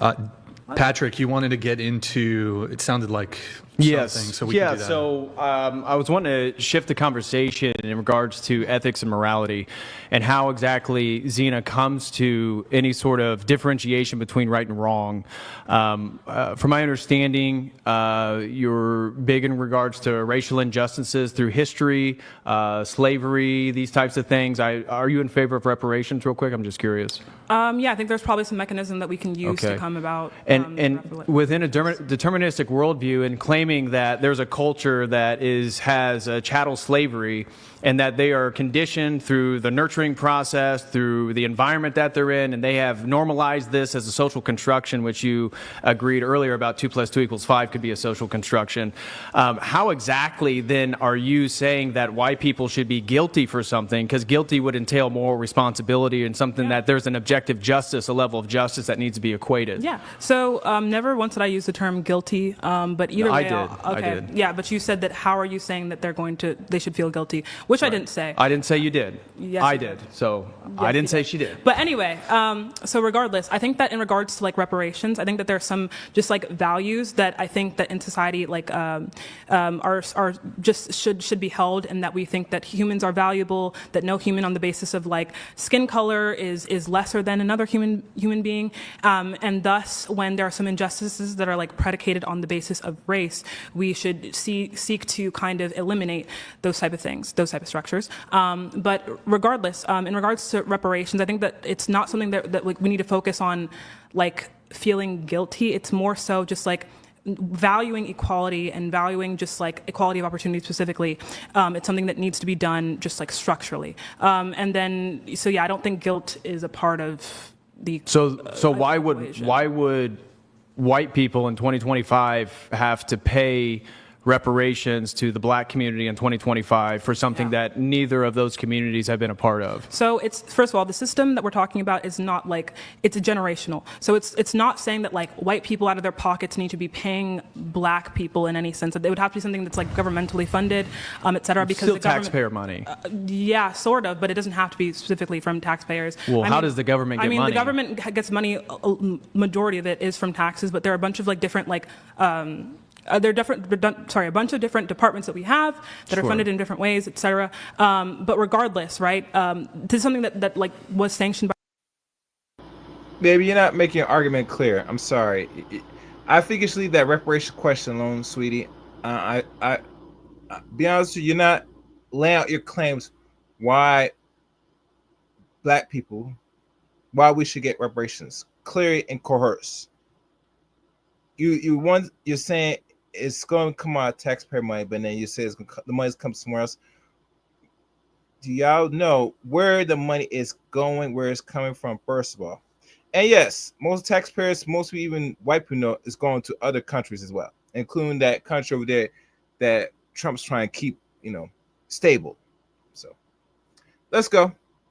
But like I said, baby, you're going to have to leave that alone because you're not being very detailed, descriptive, and clear in your argument about reparations, in my opinion. By the government, where we had just like slavery legalized, and we also just had Jim Crow laws in an era where black people were economically subjugated, and thus I think it should be something that like the government kind of goes to like fix. Right, but let's say like 2025 America, we don't have chattel slavery, correct? Yeah, but we have like generations of poverty. But why would why would 2025 be superior to any example? I guess we could even go to Libya right now because they have open slave markets. But why would one be superior to the other in your deterministic worldview? What do you mean by superior? Well, do you not appeal to one being better than the other? Like one society being better? Yeah, so a time in history in which slavery was normalized, would you say that that is equal to a period in history right now where it's not? Yeah, so or I is would it say, better? I would say that like when we talk about morality, I guess you're asking about my moral framework. I see it as like society like collectivizes upon different views that a lot of times throughout history tend to coincide, and we haven't been able to prove any the truth aptness, right? Absolutely of like moral claims, but there are like but there are tenets that we tend to value over time. So like tenets that I think are valuable are things like, again, equality of opportunity.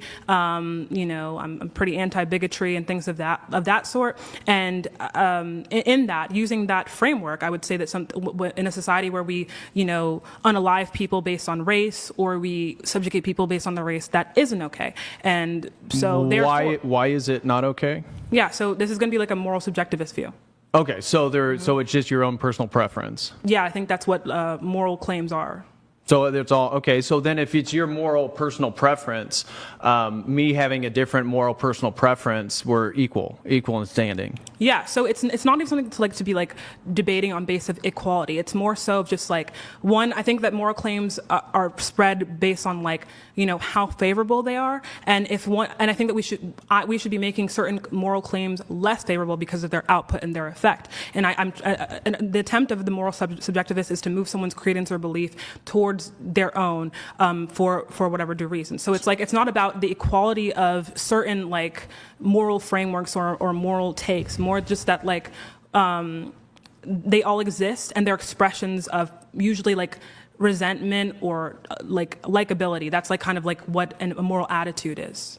Okay, so why would, for example, the World Cup in Abu Dhabi got criticism because they were using slave labor to build their city? Now, incredibly successful economically, that society, low crime, low theft, low murder.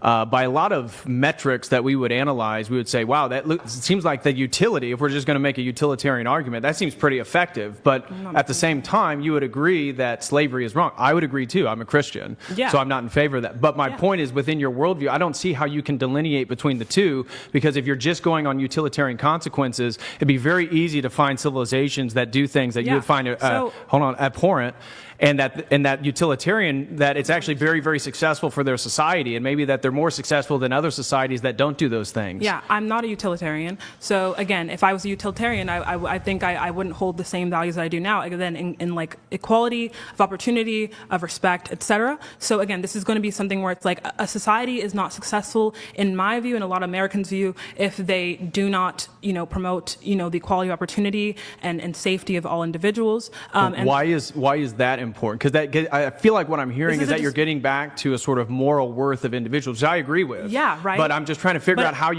you come to, within your worldview, how do you come to the moral worth of individuals? I can tell you how I've come to these feelings and these opinions, but I'm telling you that. Make sure you guys hit the like button, share, subscribe. All right, and I see somebody wrote in, and I'm gonna pull your. Wait, hold on. Make sure as an accurate. 1 second before I do this. Let me take a look right now. Hold on, guys.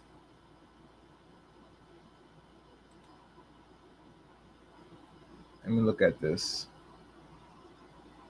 And I gotta check how we doing with the likes before we continue this, man.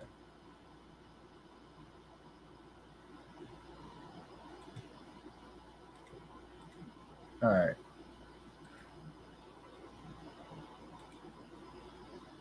Let's see this comment. Oh no, that comment did not even put through. So, but I'll read it anyway. One person writes, "Why is this YouTube man trying to justify slavery and black people not getting reparations?" You know, that's a very good question. I'll tell you why they're justifying slavery. Because in their mind, most non-black people make and believe that black people should stay in their place and that they should not get nothing.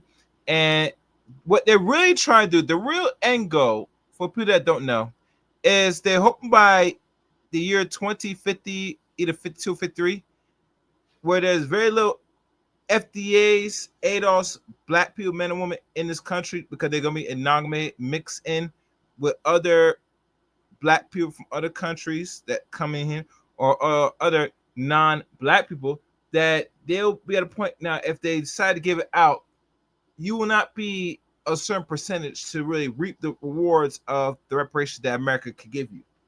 That is their intention. That is their end goal, predominantly.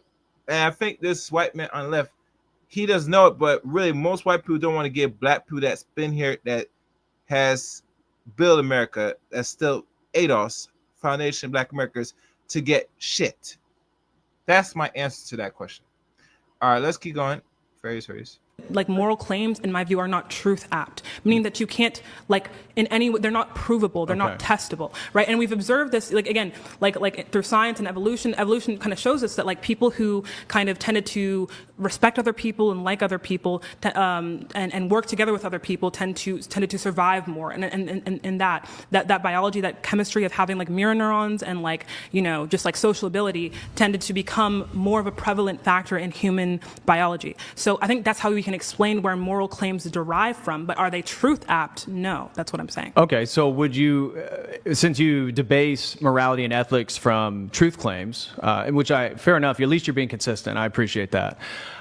Because my criticism for your worldview, that now that you've actually justified or argued that you're a moral subjectivist, therefore there are no universal moral claims. Okay, fair enough. Now I can understand your point of view and where you're coming from.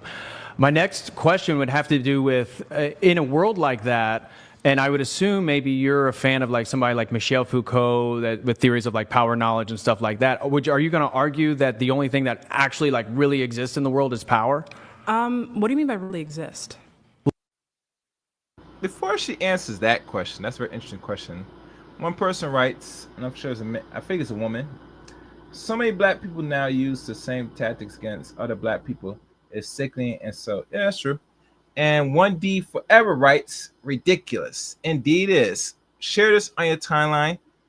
Comment, support the channel. $20 or more, you get a unique thank you super chat if you want to support the channel. I'll post the video, but let's keep going. Fairies. Like, what is the arbiter of like civilizations? Like, if we're not coming down to universal truth claims, and we're not coming down to universal moral claims, typically the postmodern turn again values subjective experience and the construction of your own identity. But somebody within the Foucault tradition would argue that it's about power dynamics, and that power dynamics. And my point to you would be, if that's the case, I'm fairly confident that you're anti-patriarchy, but men have a monopoly on power. Yeah. And so if we exist in a deterministic worldview where there is no objective truth and there is no objective morality, how exactly do you get around the fact that if every man on this planet decided that we're going to subjugate women, which again, God forbid, but if we decided to, you have no say in the matter because we have a monopoly on violence. Yeah. So again, like when we talk about, like, someone like Foucault would probably say that like power is what drives like the differentiations between systems and like change over time, socially, etc.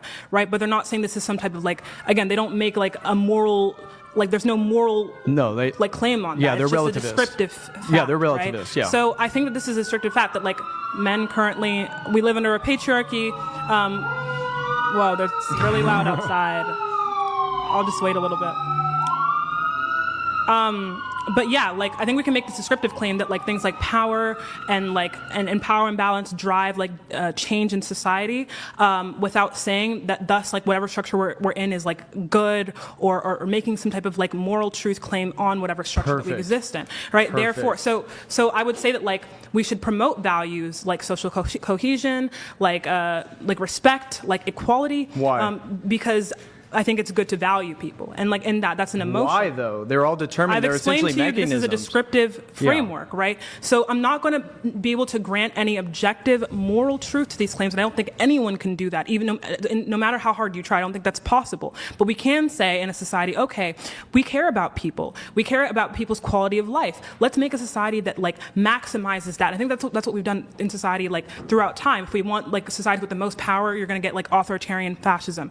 If you want a society that's most egalitarian, you might see something more close to like communism or something like that. But I'm saying we should put certain values at our foundation, or we do put certain values at our foundation, and that is what builds up the society. The question is what values we put at that foundation, and that's just the question now, right? Rather than if it's like objectively good. And in my estimation, I would prefer a society that uses logic and uses rational deliberation and uses the pursuit for objective claims to make that differentiation on what values we should actually pursue as a civilization, as a culture. And so with my but your determinism, you can't do that. Yes, you can. And so my point with the example of if all men decided to team up against women, even using Foucault's understanding of power in the transient restructuring of society and again, power dynamic institutions essentially is what he was focused on.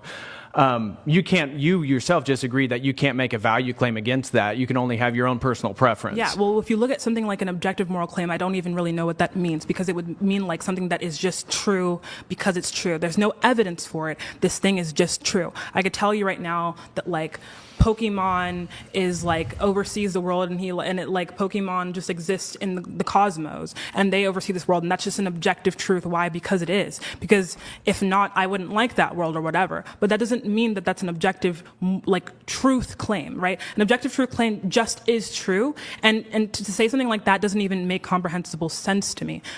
So I don't think that we can make moral claims, but that doesn't mean that we can't strive towards certain societies because we value certain things. So yeah. But how do we come to a collective orientation towards values if if it's a moral subjectivist? If everybody adopted your moral... We have philosophical conversations like this one, and we provide reasons that might people resonate with. For example, one reason might be you don't like it when people do bad things to you, that hurts, or you don't like seeing other people get hurt. We should stop hurting people. Or hey, this is what's happening in so-and-so country, and we don't like that. Let's stop doing this. So it's going to be belief. It's going to be like credence shifting. It's going to be like discussion that moves kind of like social order and what changes it. So it's just kind of the persuasion of rhetoric.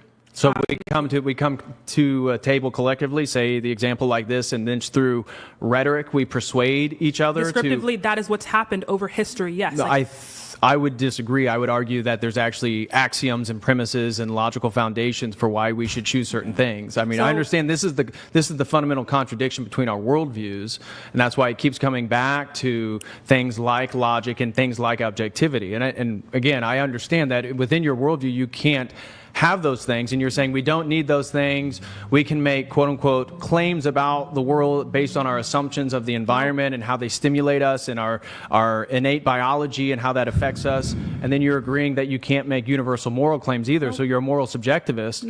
And so you're basically in a point in which the only thing that really exists in the world is power. And in that game, the things that you advocate against, be it slavery, be it reparations, if people in power decided not to, you can't actually make an argument of why it's wrong. So people in power, like white people, when they enslaved black people, they said hey, you shouldn't have rights, but things still changed even though there was a power dynamic there. So I'm not saying that the only thing that exists is power. I never ever said that, actually. All it says that there's no way to prove by definition objective truths or objective moral claims, because in their definition they don't require evidence. They just exist. They just are moral. They just are true. That's not conceivable. In any circumstance, when we have some type of premise, we either just assume it. We assume that, for example, again, like I've said before, reality exists, right? We assume that to make tangible, discussions, make tangible claims, test hypotheses, whatever. But beyond that, if I want to say,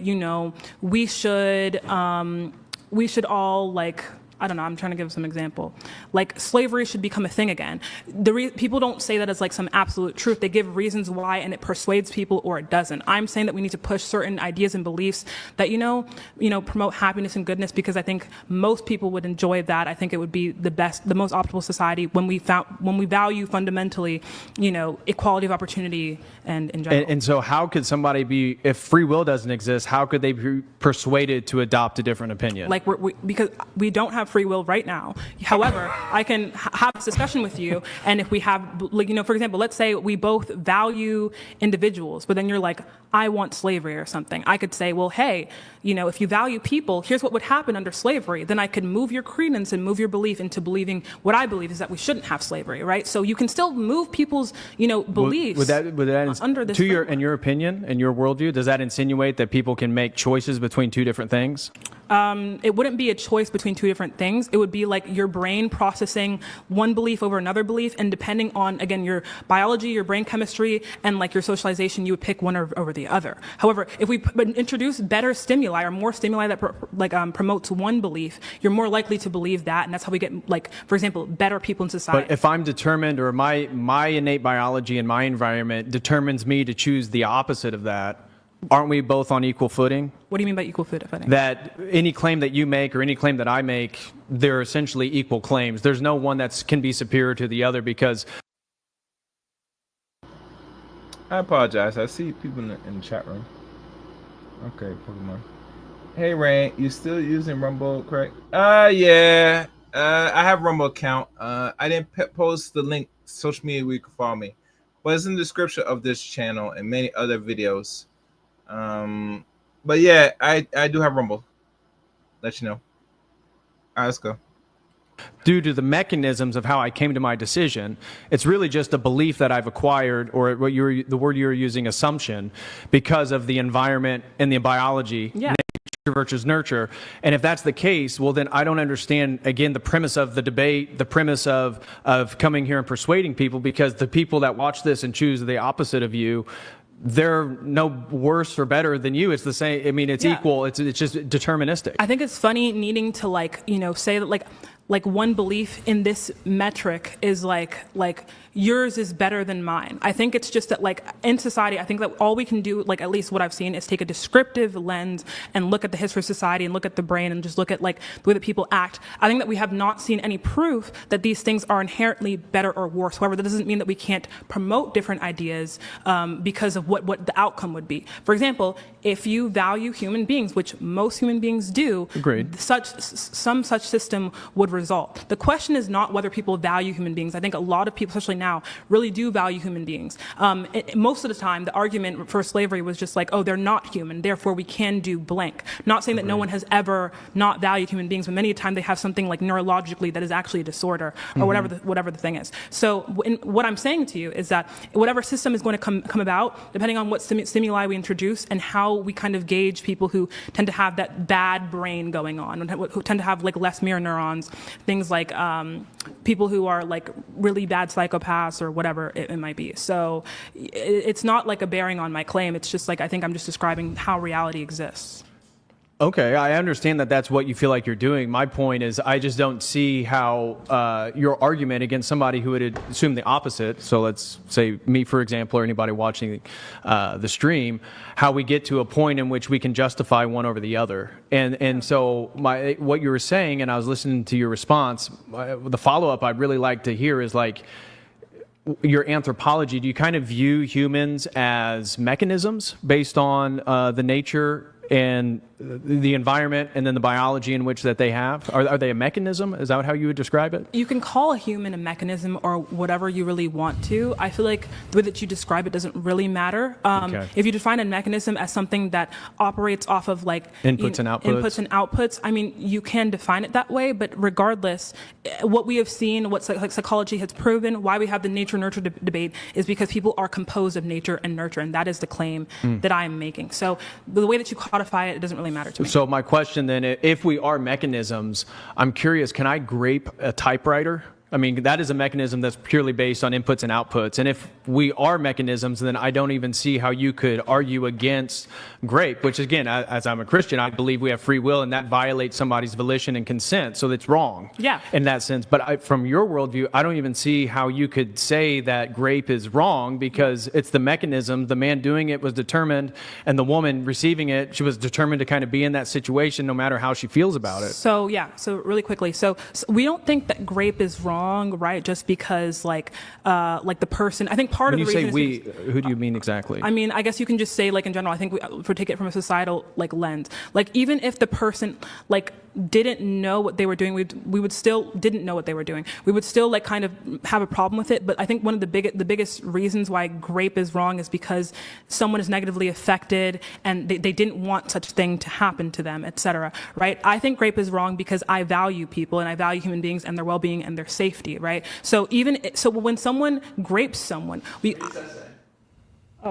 grape. Okay, sorry. Essay. So when someone essays someone, I would say that, like, we said that those actions, we don't like those actions. They're bad because they kind of like violate someone's ability to kind of just like freely exist and kind of just like exist like with their bodily autonomy and things of that nature. Mm-hmm. But the solution is not to say like I think we should say boo, that is bad. But the solution is to rehabilitate that person, find out whatever cause caused them to do that, and exterminate that cause. So that's kind of the way I would take something like grape or what if the cause is or biological? Like yeah, so that's why we have like meds in pharmacy. Like we have things that like we can pinpoint what part of the brain is causing the problem and provide a solution. So another question. There is an argument regarding, this is specifically regarding like Daniel Dennett and his compatibilism, regarding like what kind of the issue that we're talking about regarding moral responsibility and things like this.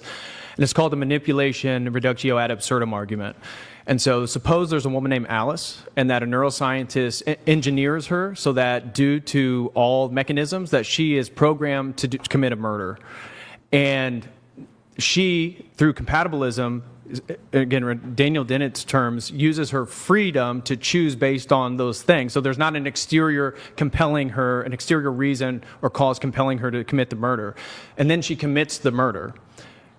Is she responsible or is she not responsible for your perspective? So yeah, I think this idea of moral responsibility comes from this idea that we are these isolated causal agents, which again, I disagree with. I think that when we look at like when people do bad things, we need to look at, just like you explained, the mechanisms and the foundation that caused them to act in the way that they did. So in that sense, I think that this idea of fault and blames comes from this idea that everyone has this kind of like set state of like, they know the things that they should and shouldn't do and whatever, and they're operating off of this same, basis. So instead, I would say that like that person, I think I wouldn't even reference moral responsibility. I think, how can we make it so we figure out what caused you to do such thing and stop it, right? So it's like, I understand, but using my thought experiment, let's say Alice committed the murder. In your worldview, would you find her guilty or responsible, or would you say she's not guilty? Man, I don't know what the hell this dude talking about. Let me check the chat room and check how we doing likes, because I ain't saying some off the wall stuff. I guess people coming in and out. I'm not sure if people liking the stream or they is watching. Likes are free if y'all are aware of it. Likes are free, just to let y'all know. And please support the channel. You know what it is. This is Chaos Reign Show. And like the man said, want my money. I told you. I want my money. I told you. Where is my money? Benny. Bring me everyone. I need my money. I need my money. What do you mean everyone?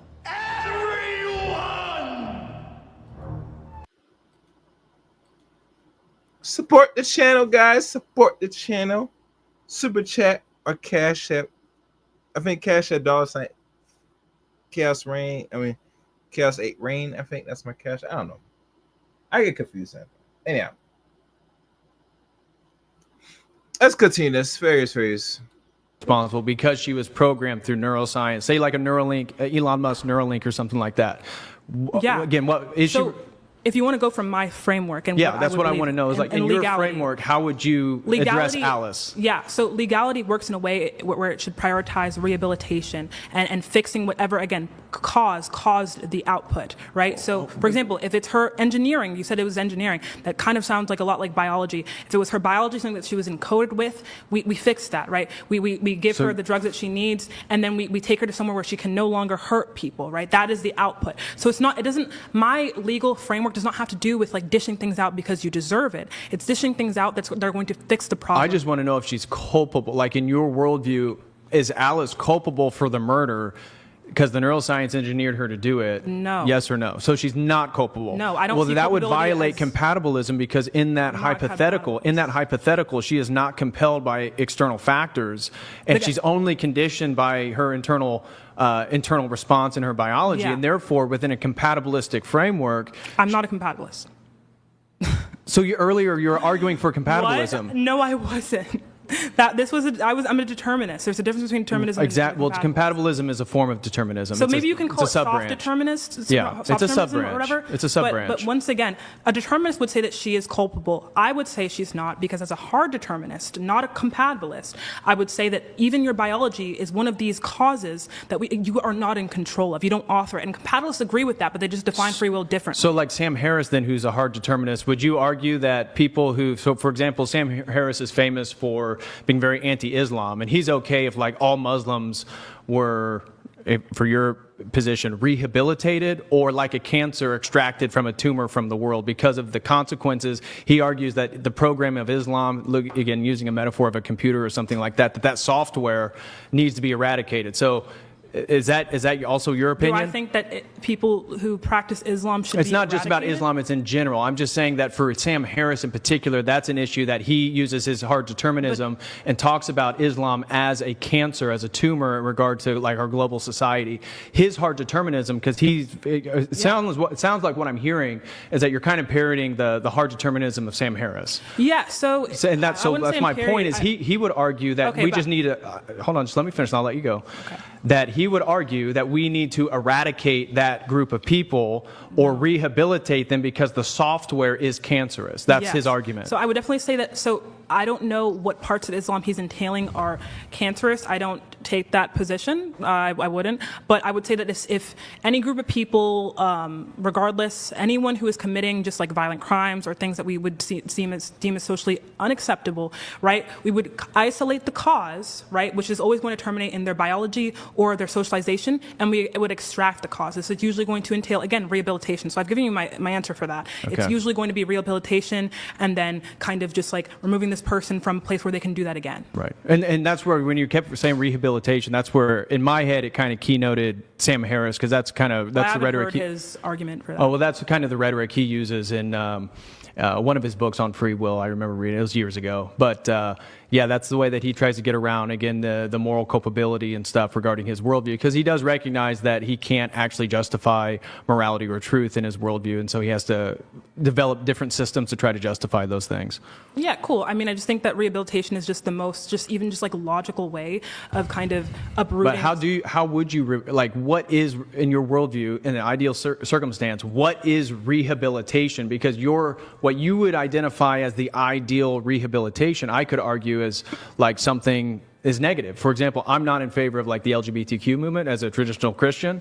And so I could see potentially in a thought experiment where you would say, I need to be rehabilitated because of my thoughts and my feelings towards a particular community. How would you go about doing that? So if you want to like harm people on the basis of Don't want to harm anybody. Okay, no worries. Yeah. So everyone has like the ability to think what they want and feel what they want. But right, if our goals in society are to create a society that promotes well-being, anti-discrimination, and things of that nature, and you have some type of like unwarranted belief against a group of people, I would say that you probably need to be exposed to information that would cause you to no longer hold that belief. I think that's just kind of the same thing that would apply. I think that people should be just like, we shouldn't judge someone for something that for an unwarranted reason, unless they are like harming people or doing something that we would deem unjust. Other than that, like I just don't see a reason why we would. Right. I wouldn't be in favor of harming people, but the idea that I have a moral objective structure, that I believe that, for example, sexuality, there's certain things that are godly, divinely intended in certain ways, and that there are transgressions, though, that's just my worldview. So I'm not arguing for you. No I'm just saying that, so for me, it's like, it's not about wanting to hurt anybody or, again, violate their free will. But let's say in a thought experiment, and it's kind of already occurring in American culture, that the persuasiveness, if everything is the world, if we adopt your worldview and everything is just assumptions and that it's all rhetoric and we're just trying to persuade people so that their innate biology actually clings onto it and then deterministically moves in the right direction. We're seeing right now, I mean, in 2025, that the support for pride, support for LGBTQ seems to be diminishing. And I mean, the White House, pride parades. I mean, I don't know, again, you're a leftist, so I assume that some of the cultures or the circles that you swim in are a little bit different. But in the circles that I swim in, it certainly seems like, and anybody watching this in the chat, let us know if you agree or disagree, seems like the support for the LGBTQ movement in general has really diminished from the last 5 to 10 years. So I don't know if you have like some type of like population census on that. I would say that like the government is moving towards like a path that I would say it probably isn't great. But I mean, I don't think that this is going to have any bearing on my descriptive explanation on how societies change. I would say that like from my worldview, someone who values people and is non-discrimination and values just like the well-being of humanity, I would say it's wrong to just hate people for being kind of the way that they are, and that is in a way that's not hurting people. So I mean, again, I don't see how this is like. Well, my point is, what if this persuasion continues until maybe it's 95% of the opinion? This is the thought experiment. I'm not saying that it like, but that exactly, just based to you and your subjective experience, and in a sense. All right, brief break. I think Ray Hammis wrote. Yeah, they should have had Andrew on for this one. I think Andrew would challenge this lady. I think the DDP Harris is holding somewhat his end with her. She is giving a good pushback, reasonable pushback, so I'm not gonna knock her. I think Andrew probably would make this more of, I can't say entertaining, but make this more enticing debate, in my opinion. But anyway, let me keep playing. I want to wrap this up. How much more minutes? Yeah, I'm gonna wrap this up. Let's keep going. It's be us who would disagree with your perspective. We would essentially win the culture war, and there's nothing that you could really argue. Like, there's nothing you can argue against it other than, hey, this is my preference. These are my friends. We should do this, but if other people are being persuaded in the opposite direction, it just seems like you kind of lose. What you're describing here is what's happened throughout history. We have different dominances of power, of thought, of belief. Sometimes the drive of power in one direction is founded in things like Christianity and some objective morality. Other times it's people being like, I don't like how I'm being treated. You don't like how you're being treated. Let's fight against it. You don't have to entail some objective morality to want some cultural change. You just need some unified goal. And if my unified goal is equal protection, equality of opportunity, general well-being of humanity, and I get a bunch of people to agree with me that is an important thing, then we win, right? So the true goal, in the opposite as well. So yeah, exactly. So I don't want the opposite to happen. I can express how much I hate that idea, but I can't entail some objective moral truth, because that's quite literally it's improvable in that an objective moral truth would not have evidence. It would just be truth, and if it was so objectively true, it would seem obvious to us because it would be true, right? So again, I would say, from at least the circles that I swim in, it is very objectively obvious in regards to some of the sexual transgressions and things that are going on in that community. For us, we would think that that's quite obvious and quite explicit. So for us, just the observation is, I mean, that's how you can construct a reality based on some belief that. Well, that's what yours is. You've I think agreed. that's exactly what you're explaining, though, as well here too. Where I'm just adopting yours and doing an internal critique in regards to. I don't think this is a critique. This is just an explaining of like a worldview. I think people watching it understand. So it. sure, anyone who's well versed in philosophy will know what cognitivism, non-cognitivism is, whatever. But again, so someone in your view, if you just objectively believe that God is true, then everything that He says must be true, and you will go on and live in that reality. Regardless of if there's evidence for it or evidence for the opposite, you're going to go on living in that reality. I am someone who values science, who values probability, me too. Values kind of pattern recognition, etc. I'm also someone who, values other people. Do you think if you're Christian, you can't believe in science? Never said that, no. I'm just asking. I'm not saying that's what you said. I'm just asking for clarification. Yeah. I'm telling you that I'm saying that I value science. It's just something that I value. Right. I'm not making any bearing on Christianity. And is the scientific method, can it prove the scientific method? Can what prove the The scientific method. Can using science, measuring and averaging, prove the scientific method itself? Or is it an a priori presupposition of how we, using induction? Yeah. So it's something that we assume to be true based on kind of like how we navigate the world and how we see the world, right? Okay. So science is based upon the assumption, right, that reality exists in some measurable way. Yes. I think that's a pretty fair assumption to make. Yeah. And that's the assumption that I kind of come into debates with, which is kind of what we were wrestling with earlier. Right. Yeah. No, I agree with that. I just think that without...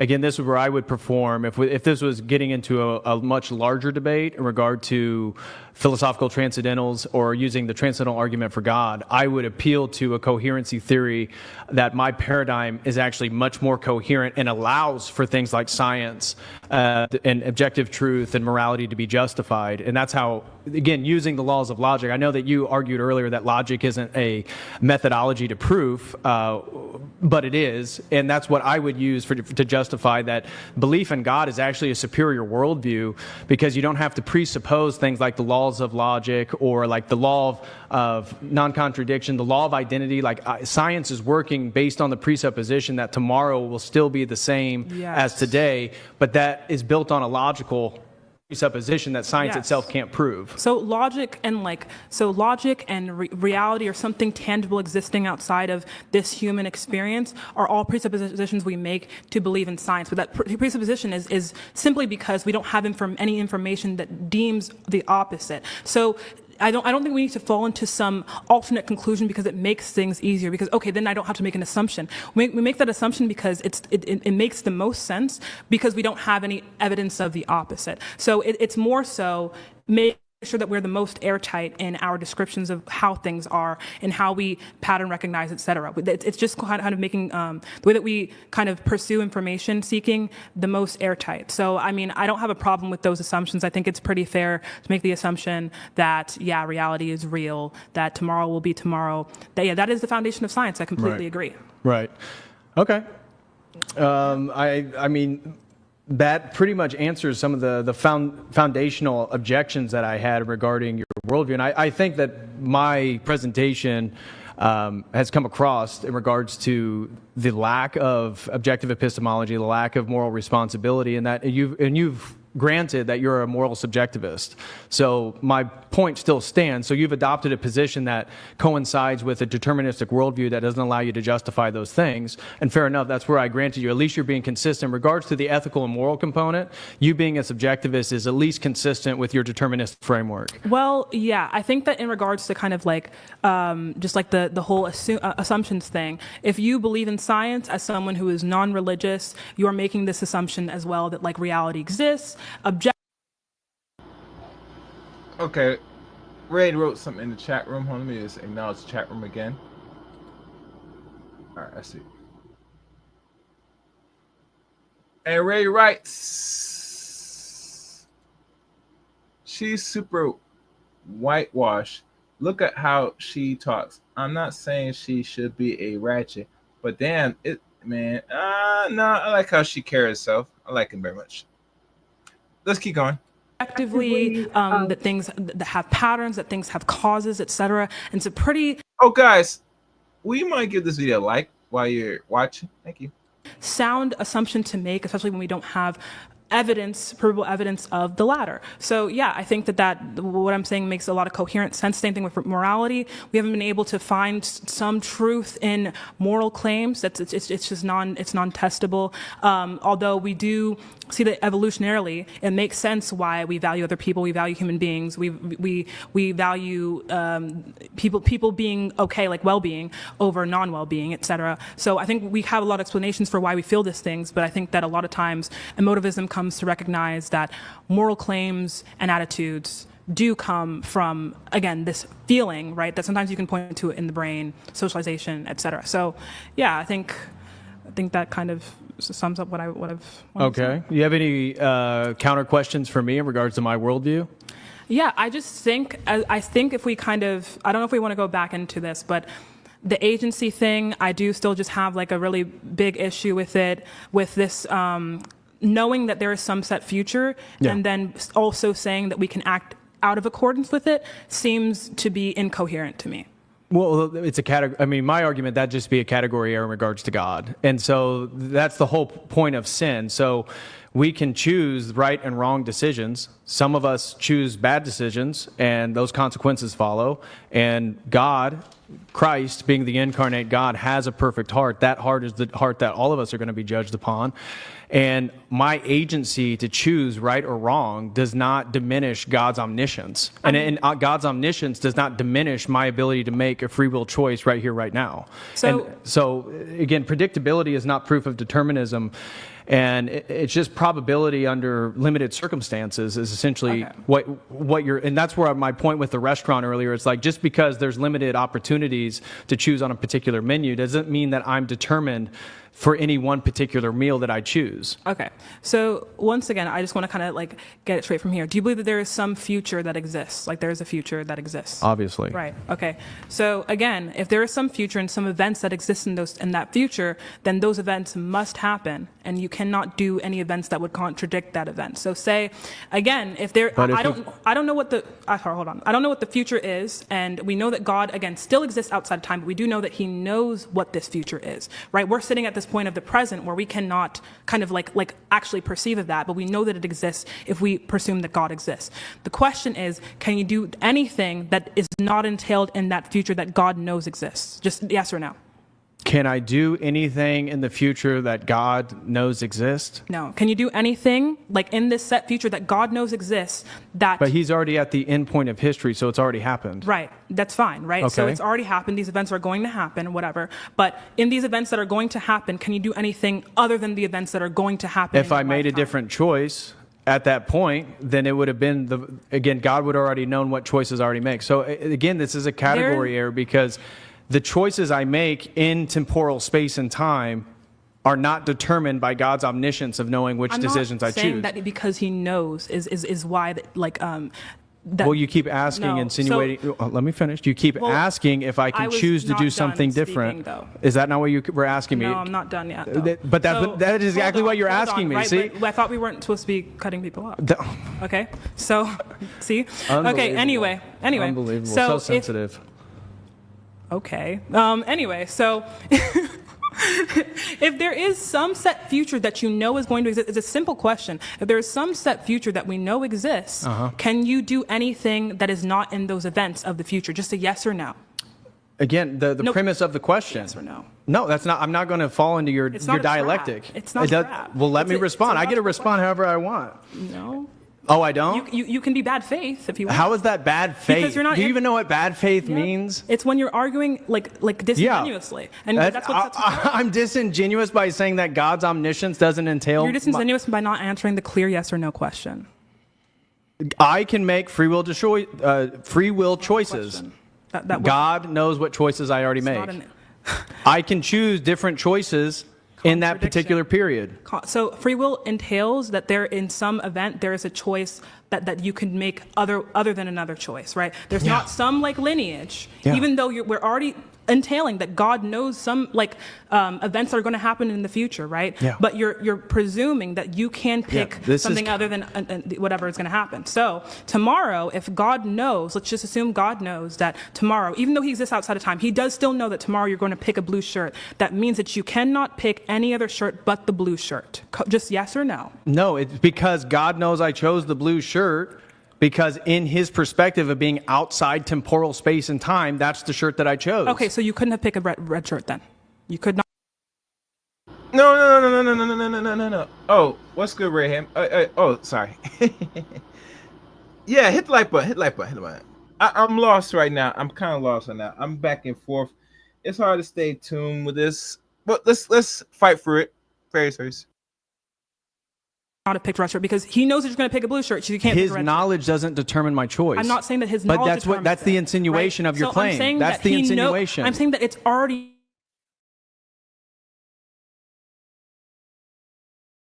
I still choose it in the present moment. If God knows today, right, or even before you came here that you were going to come here, Sure. right, that means that you're going to come here inevitably.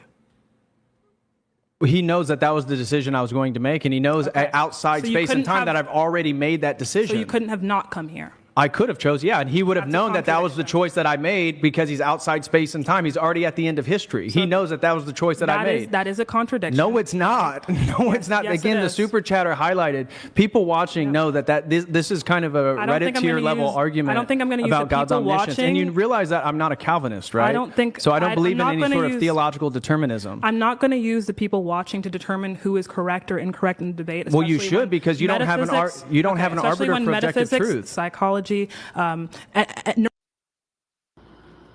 you're not using the people, baby, but baby, sweetie, when the guy asks you if 2 + 2 is equal 4, you kind of question that.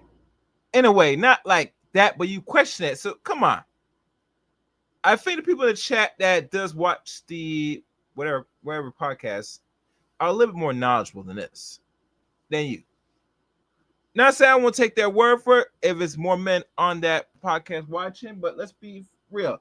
At least they'll give more of a sensible response to what's going on between the two of y'all. I know in fact they would. Damn it. Let's go. neurobiology and Sure. many other sectors All of the things that I've science appealed also, to. Not really. They also entail the same fact that first of all, that when we make a choice, right, it is a product of circumstances that we don't have control over. And also, even if we presuppose some like Christian God that exists, if he knows in any regard what will happen, then you cannot do what he does not know will happen. That's a fact. But what his knowledge is based on our ability to have free will. It's really just a yes or no question, though.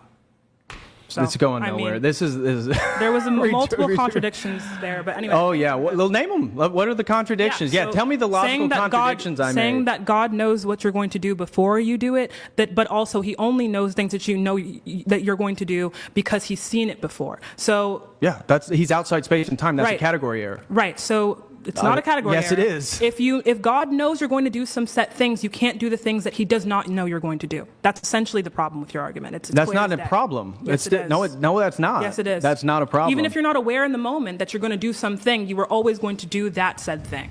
That's the problem. No, because you always have choice. But God, being outside What space does and choice time, mean? choose between a rational deliberation, choice there's between one- multiple objects. If there's two Choice between the there's red two and the blue shirt. possibilities. One is definitely going to happen. One you feel like you have a choice, it's going to happen. But this one was always going to happen. No. That means that you don't have a choice. No, that's it's not. Just a feeling but of having again, a that's choice. you've already structured it, and that's not I how haven't Christians. structured it. That's the not dilemma. how Christians believe that choice works. The structure that you just drew on your paper. Two different things. That's What? the What does point. choice mean? Is that you just said because God knows the choice you're going to make, you cannot make any. You basically have no free will. You cannot make delineation between two things. I'm saying no Christian, both Orthodox, Catholic, Protestant, believes that to be the case because the paradigm you're is right. not based on that presupposition. The framework that you laid out is not the framework that we agree to. Christians- It's not the framework that we believe in. Christians don't believe that to be true because it would mean that there's a contradiction in their logic that No, is it's a there. They just don't want to contradiction for you. categorize it, right? So let's say you have a choice between a blue shirt and a red shirt tomorrow. God knows you're going to pick red. You're going to pick red. He knows this. He's always known it. Even when Adam and Eve were frolicking in the gardens, he knew you were going to pick this red shirt on this day. And you're like, blue or red? You're going to pick red, and you were always going to pick red. There's no option. I thought of it was picking- blue. No, it was red. Now it's changed. No, It was blue shirt. Man, it's being sarcastic. Come on. Oh, let me run this because I see some more people watching. Yeah, I know what to do. My money. I told you. Where is my money? Betty. Bring me everyone. I need my money. I need my money. What do you mean everyone? Everyone! Support the channel, guys. Either Cash App, Super Chat, Chaos Rain Show. Oh, if you guys have any questions, leave in the chat room, or comment section, because so far they're starting to heat up within this debate about God. A black woman, the most freest woman in the world. Second to that, the top man that's freest in the world is a Caucasian man. And these two individuals are talking about the presence and importance of God. Like that's going to do anything. Like really. Anyhow, let's keep going. Earlier. Yeah, well, examples can change. Anyway. Your argument is essentially the same type of Reddit tier atheist argument that would say, well, if God's the creator, who created God? And it's like, well, that's a category. That's the same argument. It's the same level of argument. No, it is it's the same really level not. of argument. It's really not. I think that a lot of Christians also have come to see the problem with this idea. No, yes, they have. More and more young men and women are becoming Christian than ever before. You haven't answered the contradiction. You just keep saying that's not a contradiction. Yes, no, it's not. Yes, there is. The super chatter already recognized. Super chatter. Oh wait, hold on. The super chatter told us it's correct, so it's right. That's not what I said either. That's not what I said either. Is that what I said? I mean, you're using that as some type of evidence. I don't know. Because other people watching this are realizing what's going on, and other people that watch this tend to lean conservative. So of course they're going to agree with your framework, and I don't think that I'm going to kind of capitulate to them to arbitrate who is correct, right? Especially when this argument is so straightforward and it just is going to be in the realm of metaphysical possibility. It is metaphysically impossible for you to pick blue if God already knows and has always known and always will know that you will pick red. That is a fact. I rest my case. No, again, you just say no. That's fine. It's just not consistent with our worldview, and that again, with your worldview, yeah, exactly, with our worldview, because that would entail again that we have no choice. There is no objective truth. There is no moral responsibility. That would mean that there's no choice, about. and that's scary. I understand, but it is true. You chose to be here. I did choose. You can't choose. You can't choose, though. Under a compatibilist understanding, I did choose to be here. Okay. But I mean, did I have control over the desire to be here? No, I didn't. Okay. So, yeah. Anyway. Right. Well, I hope this was convincing for the audience, because you guys had no choice in the matter. Yep. We will take a break for some chats. We have Chef Dill Pickles.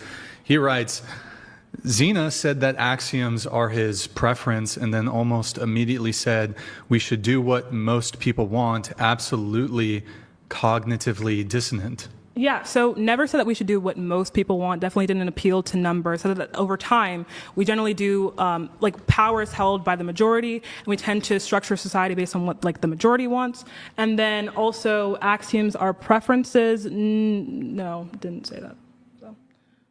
There's the message again, in case you wanted to address anything else. Or and it's probably in reference to you saying 2 + 2 could be 5 if we all agreed to it. Yeah, so if we labeled what we conceive as 4 as 5, and we just said semantically now that's now 5. If you're just changing semantics, that's not getting at the heart of it. Okay, sure. Is mathematics objective and universal? That was the point that was being made. Yeah, so it's going to be one of the oldest philosophical debates. Did we discover math or did we create math? Whatever. I mean, I think that for someone to say that math as a system exists, it's probably going to entail utility to some degree. So it's something that you're actually constructing, for example, to divide 10 by 2 to come to 5. There's some type of process or system there that requires humans. However, the physical objects being there, for example, if there are 5 meteors in the sky, those meteors are there. So I mean, it's just a very big philosophical rabbit hole. It doesn't negate anything I've said. We have another chat here. Chef Dill Pickles, Zena, please explain why we should not eliminate first degree unaliving and simply replace it with second degree unaliving. Good point. So I under my legal framework, right, if someone is if what I would want, or I think what is most coherent, if someone has unalived someone, right, instead of looking at it in this way that we do, we would say, okay, what caused this person to unalive someone? Was it intentional? If it was intentional, right, we would look at the cause for that thing. Let's say that they're a psychopath, and we would rehabilitate them. If this person did not mean to unalive someone, we would just kind of figure out what caused them to do such thing. If it was nothing at all, a total something that they there's no circumstances that we can rehabilitate. I think we would just see it as someone who Like, for example, if someone broke the law, like we can still have laws under the system where like we can deter them from doing such law and put them in jail specifically because they broke the law and as a symbol of why you shouldn't do it again. So I think that, again, like not only rehabilitation, but deterrence should be one of like the pedestals of our law and our governance. So, yeah. All right. Streamlabs is not working, apparently. I don't know. Oh, here we go. Chef Dylan, Streamlabs is down. Zena, what does it functionally mean to be outside of space-time? I can't tell if you're genuinely or disingenuously missing that detail.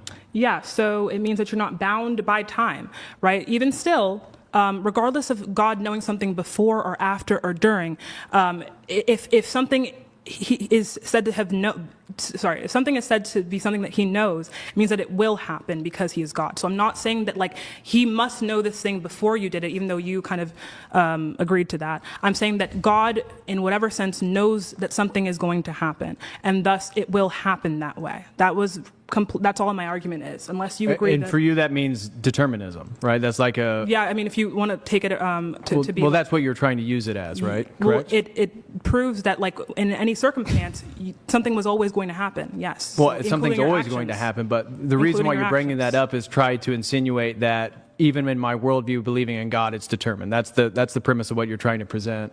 And again, shout out to Chef Dylan because he's highlighting that it's a category error. Nope. Okay. All right, I see Gray Pill. What's good, Gray Pill?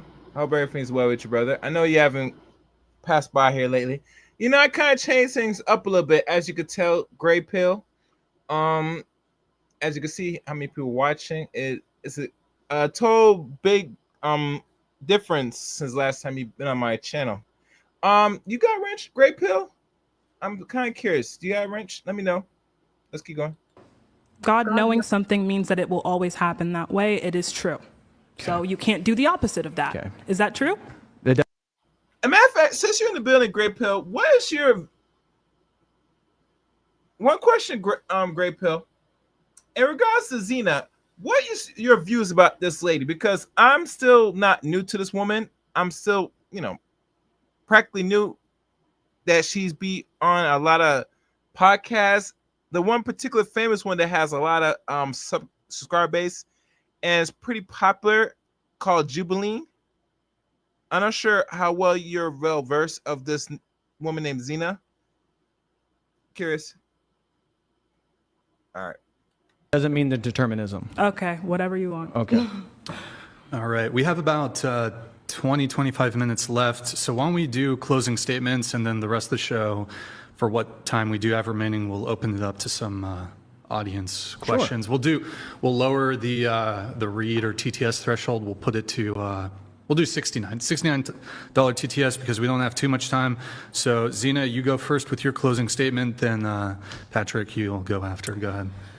Okay, yeah. So my closing statement is going to be pretty similar to my opening statement. I think I'll just focus more on kind of the God aspect, though, of how you can take determinism. Essentially, I'm going to just restate my argument. God knows, how the world will exist and what events will take place.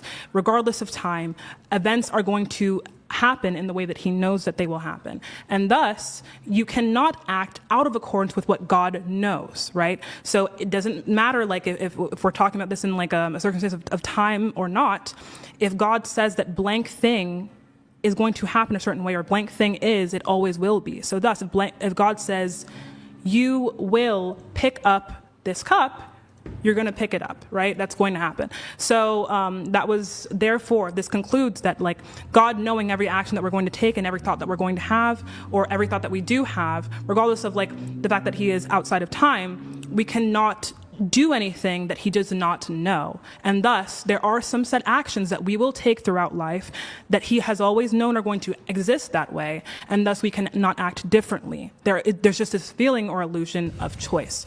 That's always been my argument. I think that as well, if I want to get back into this neuroscience idea. Patrick was trying to make some type of claim that neuroscientists have seen that sometimes people act differently to, like, biologically, the way that we study it in the brain, well, yeah, we're always going to find the reason for that differentiation in action, differentiating from their biology to be something that exists in the social realm or the environmental realm. Like some social stimuli causes people to act differently than we might assume they will based on their biology or their brain chemistry. So yeah, it's either that any event is caused or uncaused. If it's caused, we'll ask, well, first of all, if it's uncaused, it'll be random, so you don't have control over it. If an event is caused, we ask why. And when you continue to ask why you prefer waffles over toast, it's going to result in something like because my mom made them for me, or because my taste buds are just in a way where it releases more dopamine in my brain. There's always some explanation, and it just resides outside of this idea of the I. So that's been my argument. Yeah. All right. All right. Great Pill writes, I'm on the fence right now. Seen her on Jubilee and Ava others. Recently following her IG, she seems genuine. Haven't got any clout vibes. Most people that you know that's creating a social media following Great Pill, it's beyond clout at this point. They're growing a following that will gather their attention, time, energy towards their platform to hopefully garnish them views and attention enough so they could have a very strong following so they could push their ideology on others. So with Zena, I would say because she was had a debate with Jordan Peterson, said she slayed Jordan Peterson. I don't know how that's possible. For a woman that's in her, I think 20s or 30s. How the hell you slay a nearly 6-7-year-old man? I'll wait on that. I'm gonna wait on that. Right now, let's wrap this up. Go ahead. As I was presenting in the opening argument is 7 points logically refute determinism. The first one being moral responsibility argument. So if determinism is true, no one can be held morally responsible because they were determined to do so based on nature and nurture, as we've already talked about. And she's conceded that she's a moral subjectivist, so therefore she really can't make universal moral claims or ethical claims about people, things, historical events. She can use rhetoric. She can state her preference, which she stated multiple times today, but that does not justify, and that is not a strong argument within a formal debate to actually present why something is true or false. Second one is that if determinism is true, then all knowledge are beliefs, including the belief in determinism. And if that's the case, then determinism is not founded on rational inquiry or rational deliberation, and therefore itself cannot be rationally justified. So therefore, set point number 2, if determinism is true, we can't have objective knowledge.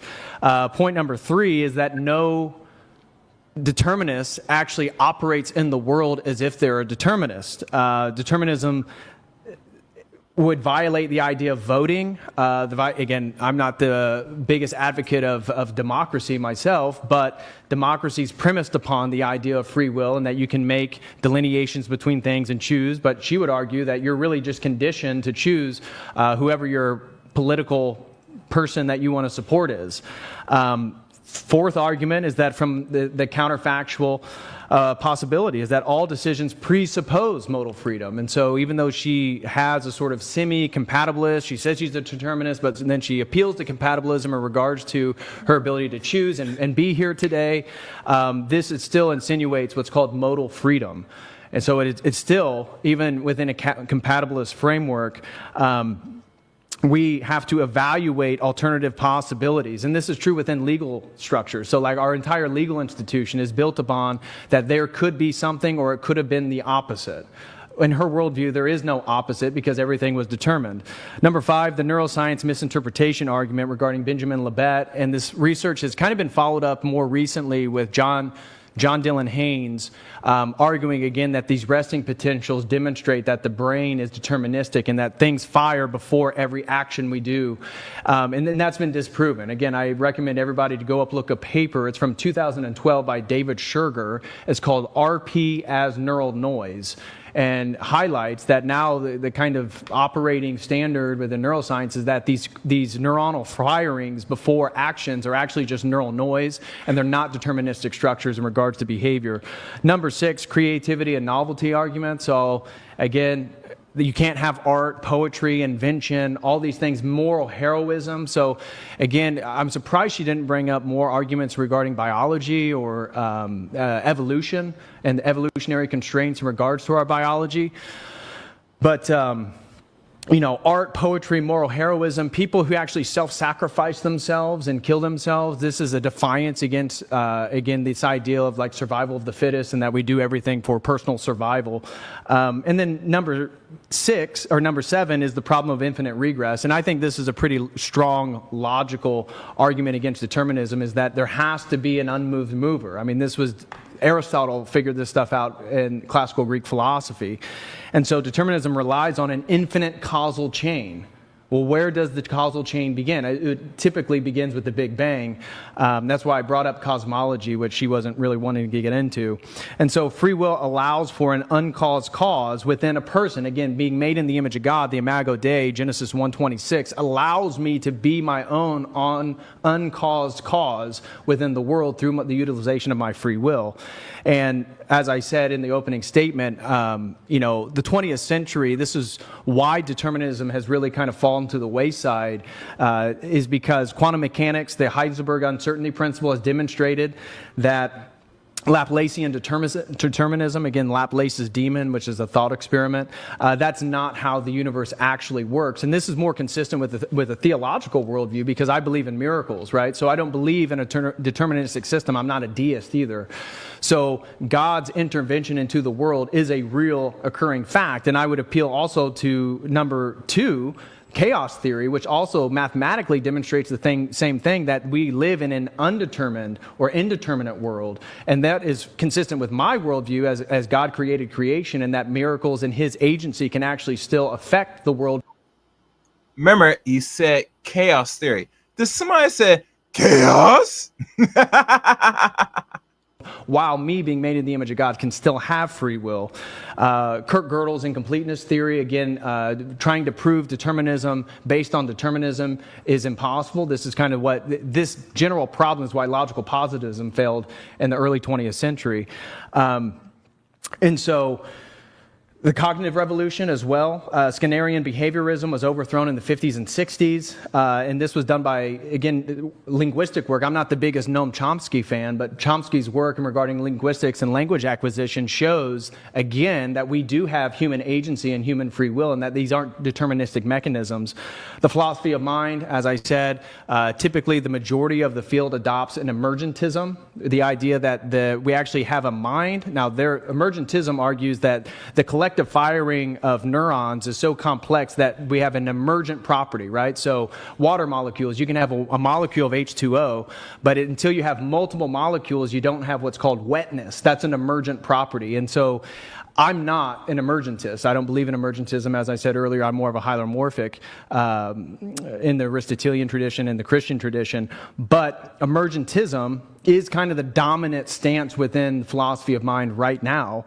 And persons from that perspective are not reducible to just physical components. Human agency is not irreducible. We actually have agency. And this is, again, even part of the emergentist school within philosophy of mind. And then self-referential collapse. This is the logical argument. Again, she argued that logic is not a way to prove something, which is just ridiculous. I mean, nobody believes that. That's ridiculous. Well, earlier you're claiming that I wasn't proving something, and I said I'm using the laws of logic to show that the opposite of what I'm saying demonstrates that there cannot be universal knowledge, there cannot be objective truth, and there cannot be moral responsibility. And so one cannot rationally affirm determinism. And even determinists will agree with this. Since belief in determinism is due to prior states, then it too is a non-rational belief. And then she agreed that that's all it is. It's a preference, it's assumption on her part due to nature and nurture. And so it's just a subjective opinion. That's all she really came here with. And therefore, her goal is to persuade you through, hopefully your innate biology clings on to something she said through these deterministic mechanisms of causation, and that you then will adopt and parrot her worldview, and maybe it'll become more popular. But she can't make a claim that it's Yes, we understand. Get to the point. Wrap this up, man. Come on, man. objectively true or it's superior to mine. because she doesn't have a basis. Determinism undercuts the necessary categories that it depends upon for objective truth claims and moral responsibility claims. So from that perspective, essentially, determinism can't be true because we're coming here to have a debate assuming that we're coming to a truer answer, a truer response to the things that occurred today. In her worldview, that's not possible. So I feel very confident that the people watching and hopefully people looking into these questions, and maybe you're wrestling with concepts of determinism and free will. These are things that people move through in their own personal journeys towards fuller understanding, philosophical inquiry, theological inquiry, and that essentially they're going to realize that I do believe that things are true. I do believe that people have moral responsibility, and if that's not the case, then everything is haphazard and is full of chaos. And as I said, mathematics and physics, mathematical logic has determined that we do not even exist in a deterministic universe. That mechanism that really developed in the 18th and 19th century is no longer in favor. So that's pretty much summarizes my argument. All right. We have a couple chats here. I don't care about that. So what's your guys' views overall all this, man? I think the Dr. Mr. David Harris and his Orthodox Christianity and destroying of leftist feminism, he holds his own to the degree. I think she put some fight. Overall, I don't know if this is a draw. I think this could have been more lay out better debate, in my opinion, because she did pose some questions and the man couldn't really rationally give an answer from what I'm listening to. If you see the fun is kind of funny. How her mouth opened. She said, "Give it to me, Zaddy."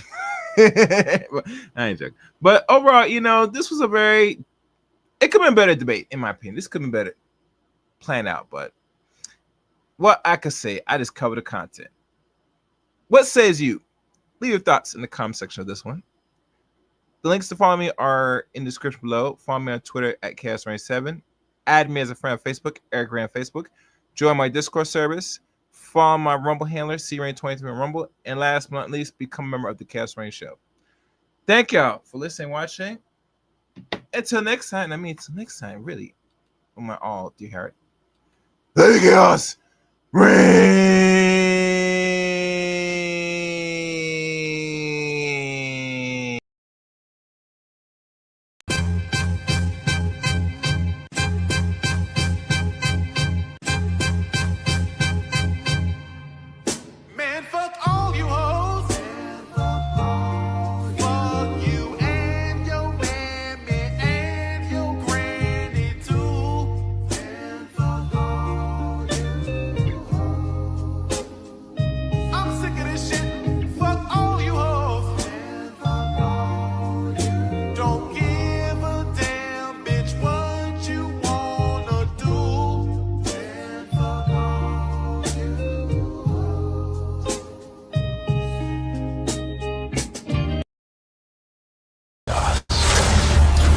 They like the chaos. They like the chaos. So when you're able to The chaos. let that chaos reign with, The chaos. let that chaos reign with, The chaos. let that chaos reign with, Must reign.